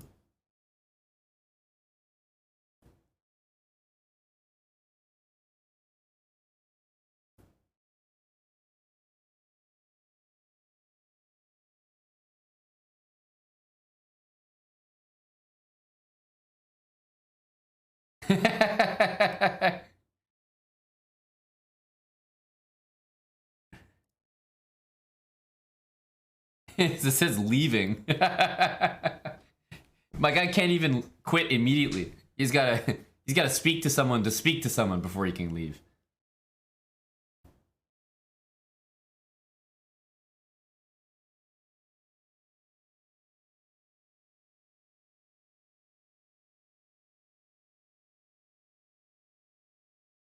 Yeah.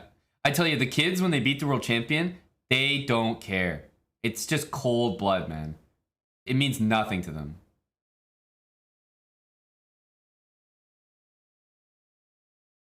These kids, like these talented juniors, are so Chad. Like, if I beat Magnus Carlsen, probably in any form of any game, I would definitely be peaking.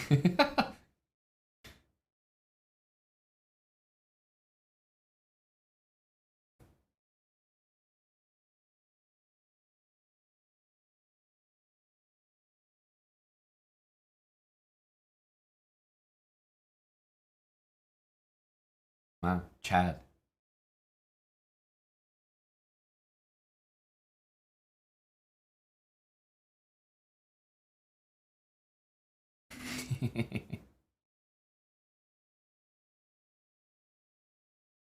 Big Chad. Oh, Yaz.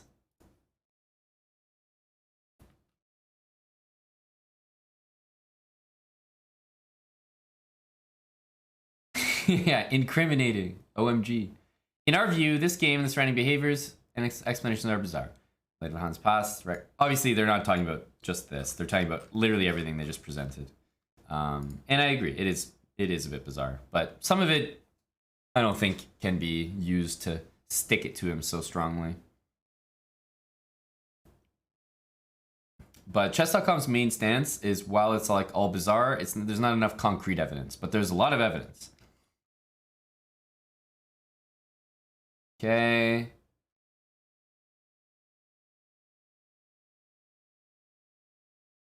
Unaware since August 2020. Much more publicly, many prize events, 25 streamed games, 100 rated games. And as recently. So that's a lot of things to lie about, right? Yes to prize events, yes to stream games, yes to rated games, and yes to when he was older, and yes to more times than he said.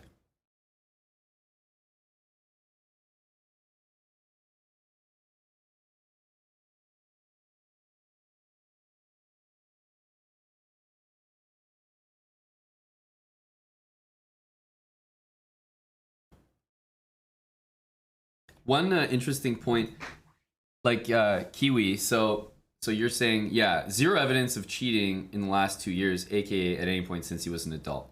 So here's the thing that's interesting to me. These chess players, they basically undergo the bulk of their improvement in career in the limelight as a minor. So it's like, I don't know, can you really hide behind this, like, oh, he wasn't an adult thing? Like, kids are becoming GMs at like 14. I feel like at some point you just have to, like, I don't know, you have to raise the raise the bar a little bit, because these really talented juniors are like,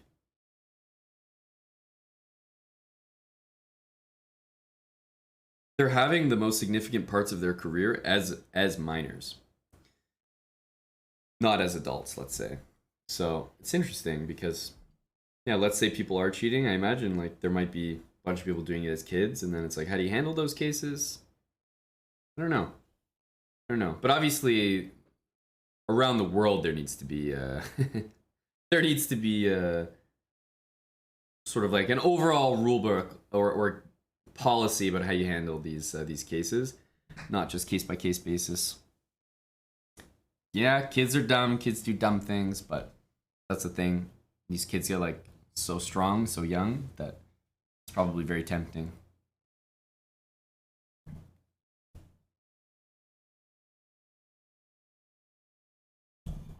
Thanks, Oinus, for the 49 months. Pro Noob, 100 bits. Korean Knife, 10 months. Noofcat, brand new sub. C Gillette, thank you for the full year with us. Appreciate it, dude.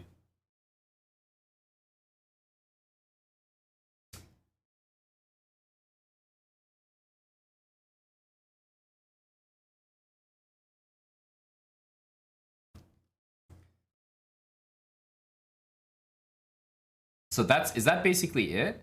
And these are all the, like, these are just the appendices and stuff. So that's the report. That's the report.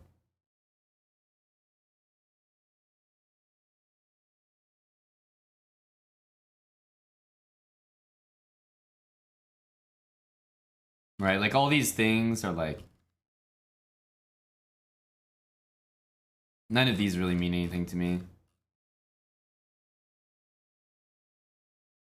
Maybe this is the page. This is the page with all the answers, guys. Page 33. It's redacted.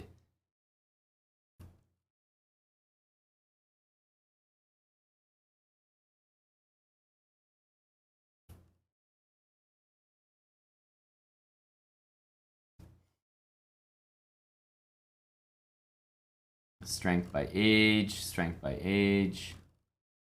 Okay. Interesting.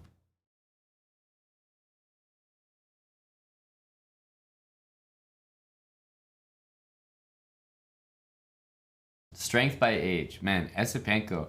Jeez, he's on the downhill, eh? He's on the downhill. What was Hans again? Hans is just like, boom.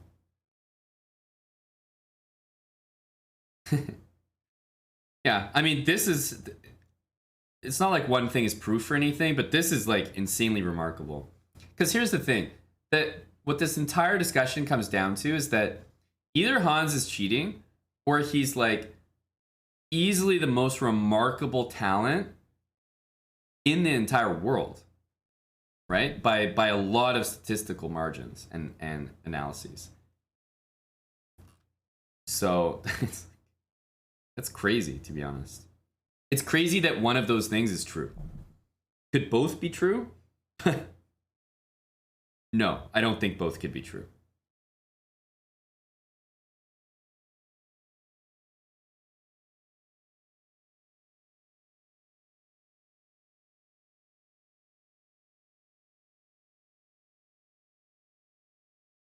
Yeah, Kamer is but Kamer isn't he being he's pretty much touted as like an insane talent, right? He just hit 2700. So he could very well be the next serious talent to consider in the world. Curious what happens to him. But yeah, this one definitely looks a lot more like that. Still not so linear, but yeah, a little bit more. A lot more like Hans's graph. But yeah, Kamer is an insane talent for sure.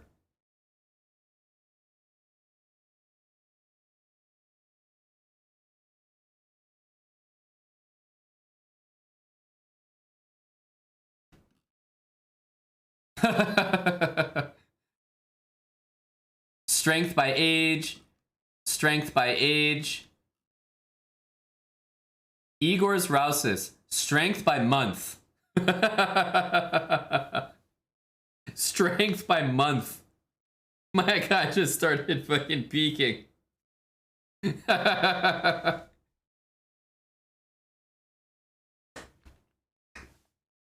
They had to break it down into months on my guy. he started lifting them weights, boy. He was sending it.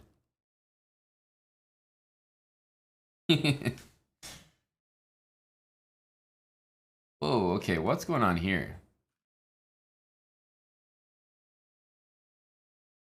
What was this one again? What was Appendix 3? Were these like events that seemed suspicious? I can't remember. Like I can't remember where Appendix 3 was. Do we remember?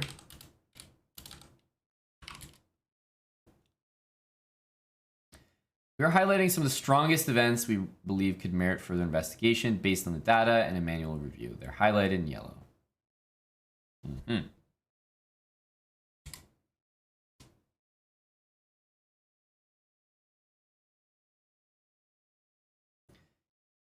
Philadelphia International. Windsor NAYCC.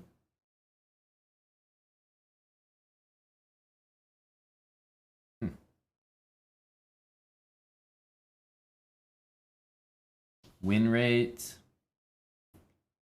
83%. Strength over performance.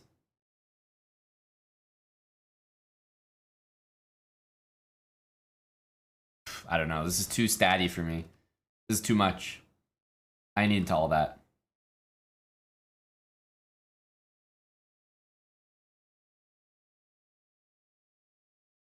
Exhibit A we saw. Exhibit B we saw.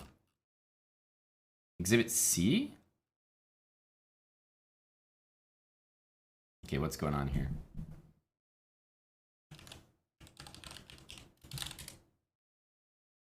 When confronted with our allegations that they had used outside help, they confessed, like all the players. on this list. As shown in the redacted email exchange attached to this report.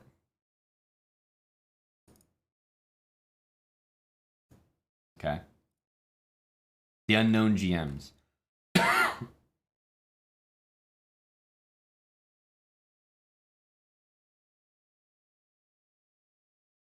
Account review, yeah.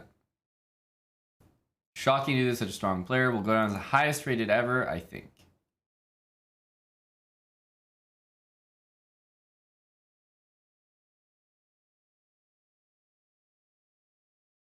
How do these email chains work? Are you supposed to like go to the bottom first to see the first email? Yes, right? Like this is where you start reading? Yeah, okay. So, behalf just like on fair play team, account was closed, violating the rules. We will not be discussing the exact details as a title player. Not for you. Choose to acknowledge any of the behaviors within the next 72 hours. We try to work through privately. Blah, blah, blah.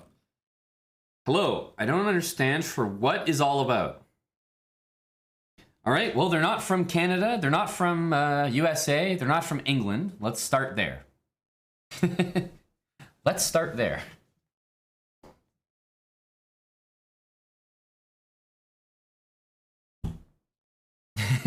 I never violated any rule. Can please somebody explain to me? Anyway, now I don't have a lot of time this week to deal with this because I have other things to do. Bit still will appreciate if somebody explains to me something. My name is very respected in the chess world, and this is not acceptable. Can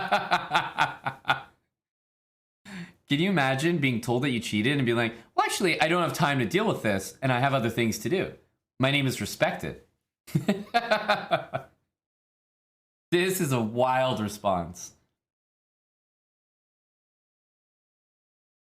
You guys think this is PP? You think this is Mr. PP? His name is very respected in the chess world. You think this is El Pamper? El Pampero?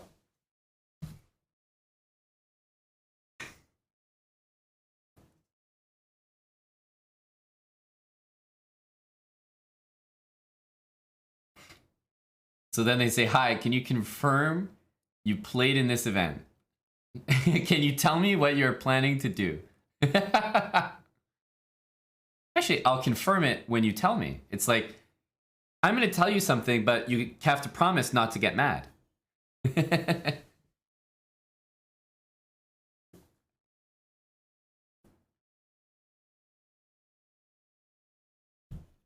As you mentioned earlier, we made no public statements regarding the reasons.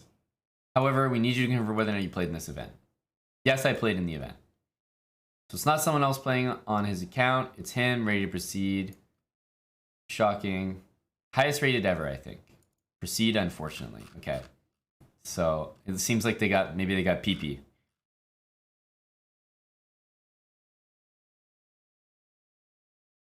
So now we go to the bottom of this chain. Hi, we're sorry, blah, blah, blah. Okay, same message. Hello, I don't understand for what is all about. Wait, what? Oh, no, this is the same thing. Wait, what? This is the same thread. Whoa. Hi, after reviewing your games, we want to tell you we're very impressed with your play. You're a strong chess player with a gift for the game. Wait, what? Is chess.com trolling him? Is account review trolling?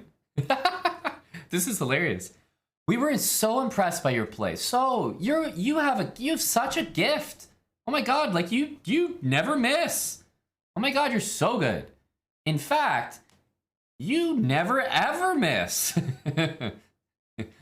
Wow, you're so good, bro.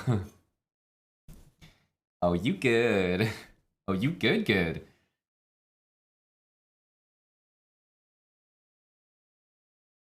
We stand by our findings, blah, blah, blah. Yeah.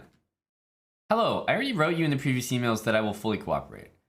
I used help only in a few games. This is the same guy who said, I'm busy this week and I have a lot of stuff to do. My name is respected. I used help only in a few games, not because I wanted to win a prize, but because I was bored. And I just wanted to see how good is your team. No way he wrote that. I just wanted to see how good your team was. I was just testing you. The classic gotcha. The classic gotcha. Baby, are you cheating on me? Aha! I only fucked her because I wanted to see if you could catch me. Ha ha ha!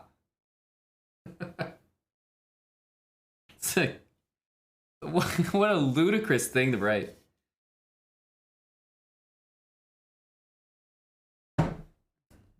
That's a crazy sentence. Before that, I was sure that everyone is doing it. Now I see your team is very serious and good. Oh, this is so good. I want to apologize for my behavior. It will never happen again. I am sorry for what I did. Feel ashamed about the fact. Thanks for giving me this chance and did not make it public. Actually, I was surprised you catched me because I cheated only in 5 games. The others I didn't. That's why I think you're doing a fantastic job. Actually, I didn't think you would catch me, but you did. And that's good job by you. Good job, yeah. Good job. I didn't think you would, but you did. You passed my test. Yeah, exactly. Thank you for the train bits, Neil. JC Digital Girl, Nicola. Thanks for the gifted subs as well, JC. Spicy Mustard 2. Vado1. Goatmentator, 49 months. Robot Pajamas, Prime for 13. Vec, 747, 6 months. Poker, 41 day. Thanks for the 10 months with Prime. No, thanks again, Goatmentator. Surprisingly, it was this simple. I'm not sure the intent is honest based on Tona's prior emails. I don't think it matters. As long as we agree this is in line with our report, I'm more than happy to re-onboard. This is the number... uh-huh. That looks like a 2-digit number. Got him. We know it's 2 digits. We can go from there. Privately admitting to us that he cheated. There certainly has to be some celebration for our ability to identify it, but it's still a solemn place to be. Glad we're able to confidently draw the conclusion. I normally don't ever boast unless I impress myself. You guys 27 plus, he's a monster. It's hard to imagine him cheating in a vacuum. What does that mean?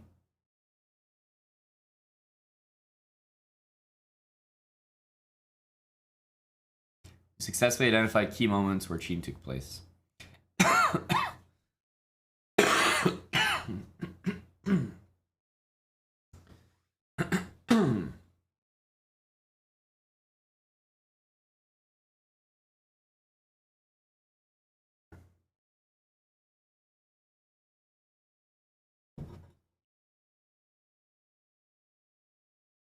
Is that really what it means? That's interesting. It's like an expression. Because if you're in a vacuum, you have no other information to work off of. Basically.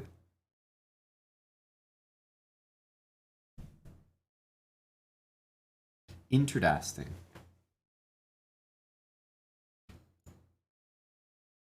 Re-on board, okay. Yeah, like isolated environment. Okay, so yeah. So we go to the bottom of this. Okay, this message. What? Isn't this the same dude? Oh my goodness. Why didn't they put this all in one chain?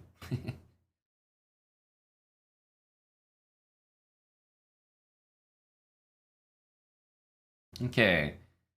After reading your mission as well as policy, you'll need to open a new account, new username, new email. Banned from playing in any titled Tuesdays. or other cash prize events on chess.com for 1 year. It's amazing how that word Title Tuesday seems to just fucking fit right there. It's interesting that.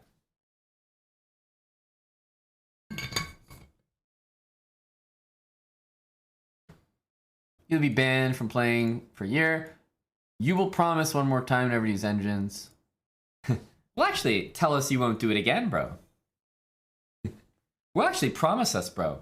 Pinky square us again. Actually, I promise I won't do it, bro.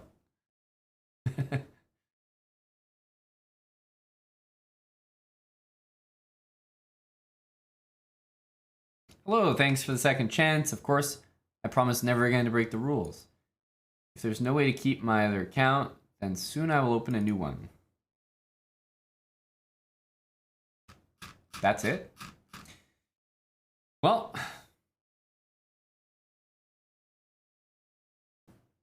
I don't know. I don't know.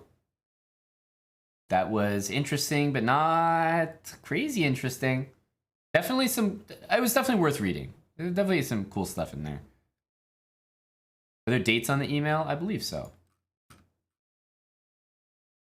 Yeah.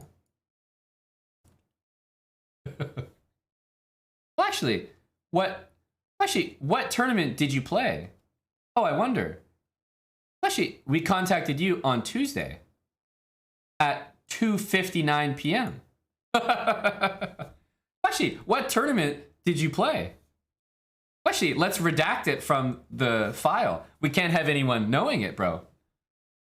Actually, Tuesday at 2:59 p.m.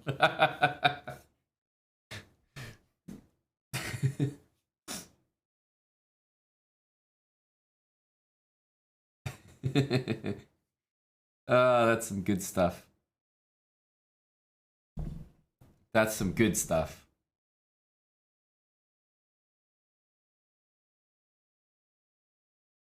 These are some crazy answers as well.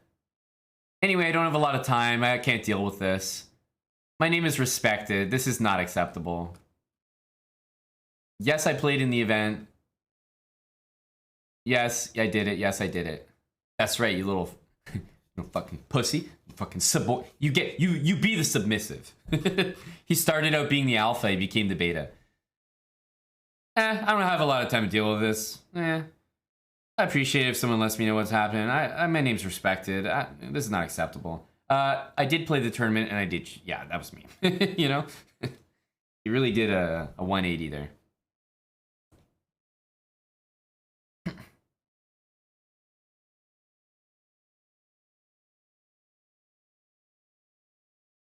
I did King Crucify. I did read section 6. All the quotes from top GMs. I'm pretty sure I read that.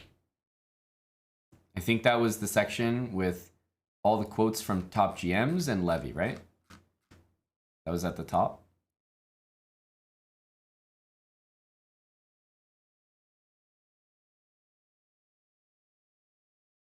Wait, where is it?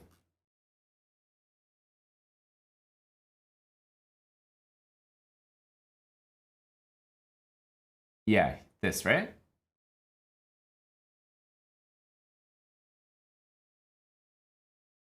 Yep, we did read this. We read the Delugi quote, Holger, Anand, Magnus. And yes, that was the first thing I said, that the quote from Magnus is very scary.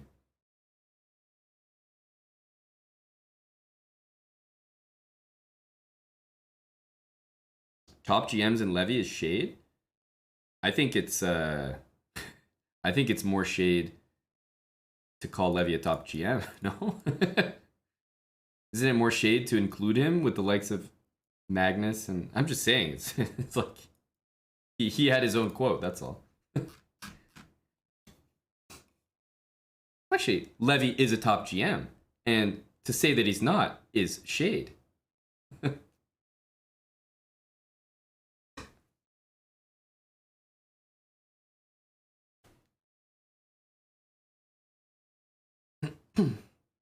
I don't have a quote here. No quote from me.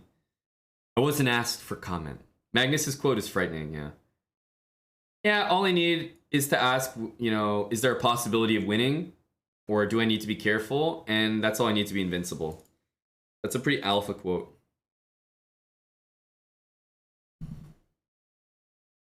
Black Cell 11, thanks for the brand new Prime, buddy. Pro Noob. I feel like I've called out that name before, but thanks, Pro Noob. Zolthus, 14 months with Twitch Prime. Yeah, thanks, Pro Noob, Zolthus. Appreciate you guys. Oh, it was the bits from earlier. Yeah, I knew I recognized the name Pro Noob. It's that GM memory. I knew I'd said your name before. Thank you, Mickey. We had a good first title Tuesday.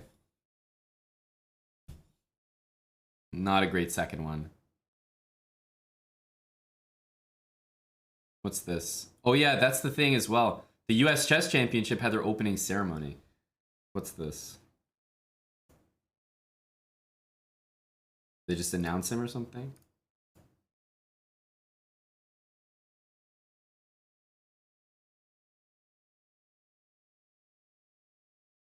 Beast.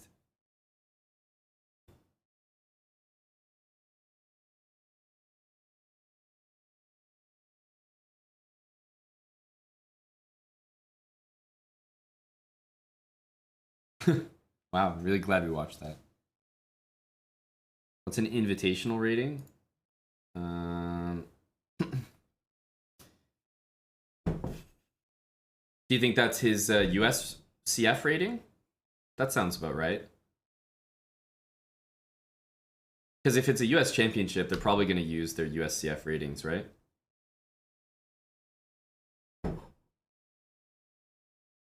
I feel like that makes the most sense. I don't know what invitational rating is otherwise. But yeah, this tournament happening is gonna be pretty pretty intense. Mickey, I don't think I'll review it, but you know it'll probably be a YouTube video, buddy. So I'm sure you'll see it again. You know.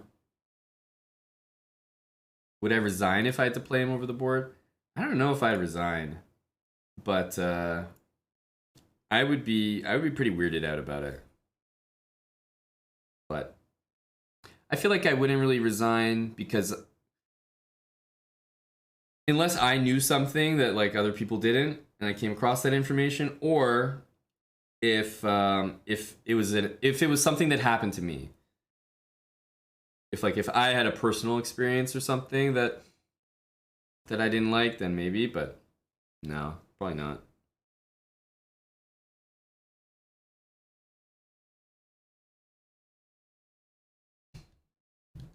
Do I expect any protests like resigning in this tournament? No. I don't think so. Actually, who's in the tournament? I don't even know. US Chess Championship.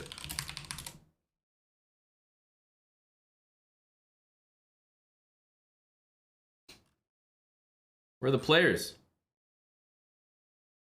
The field. Here we go. Wesley, Levon, Fabi, Dominguez, Sam, Ray, Jeffrey, Hans, Sam, other Sam, Darius Schwertz, I Wonder, Chris Yu, Elshon, and Alex Lenderman. They all play, right? It's like a round robin. The usual suspects? Well, you know, I was checking to see if our colleague Hickey would be there. Wasn't sure if Hickey would be making a resurgence.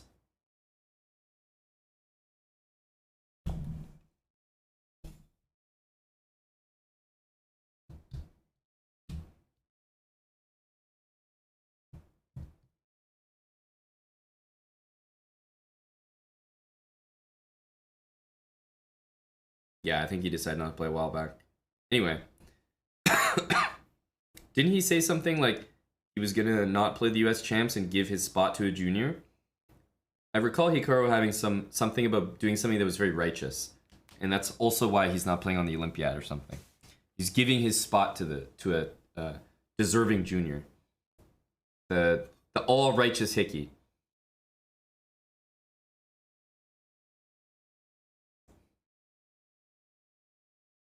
I want you guys to know that that's also why I'm not playing on the Olympiad team. I wanted to give my spot to a talented junior.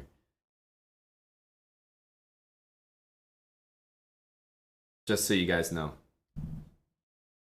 I just want chess to grow in Canada.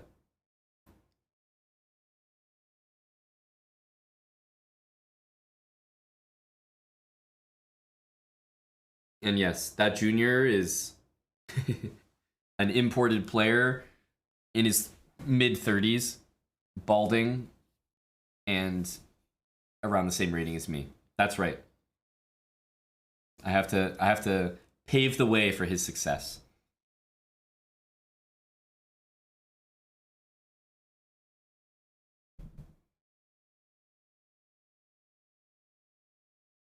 Anyway, this will be fun. When is it? It's 4th to what? To 20th. It's a long tournament. God damn.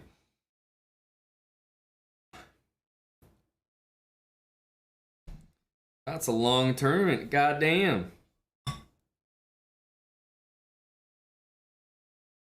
Will Big Chief be playing tomorrow? Well, to be fair, I don't actually know the pairings, and I don't know the team's decisions, so I can't really speak on that. Like for example, these are the pairings, the team pairings here.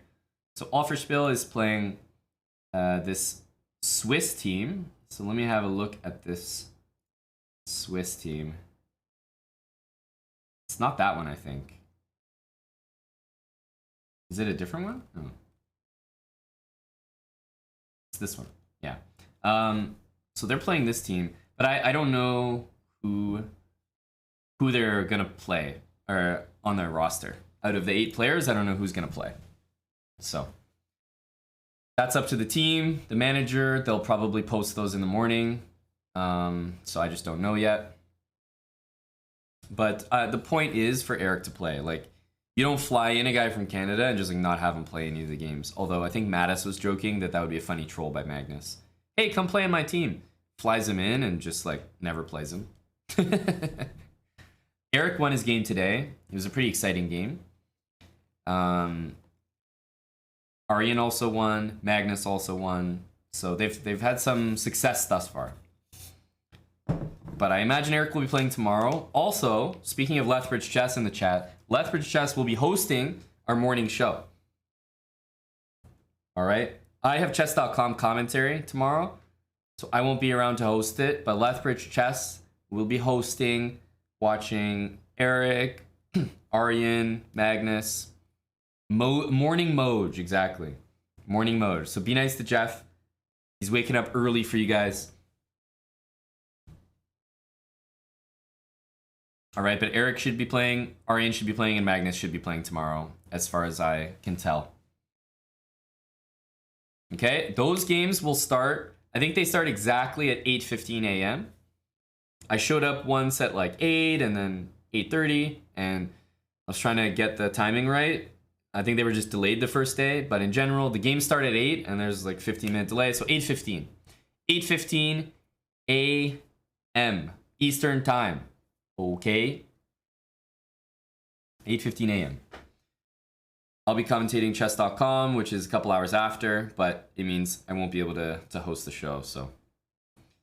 Go Lethbridge Chess. Moj and hopefully Dylan. You and Dill's commentary? Alright, but that's tomorrow. After my commentary, I'll be streaming tomorrow in the afternoon. We will finally get our session in with Toph. That's the plan. Toph is going to be chess boxing. We're going to probably do a chess session, talk boxing, talk chess, all that. That is the plan. Tomorrow. Am I casting with Dania? I think the show is actually with Robert tomorrow. Robert Hess. We've done some shows together, though. Seabra Title Tuesday. Hey, you guys voted for the report. You guys voted. But maybe we can host a viewer tournament later this week. We don't have to wait till next Tuesday. I'll keep it in mind. But you guys voted.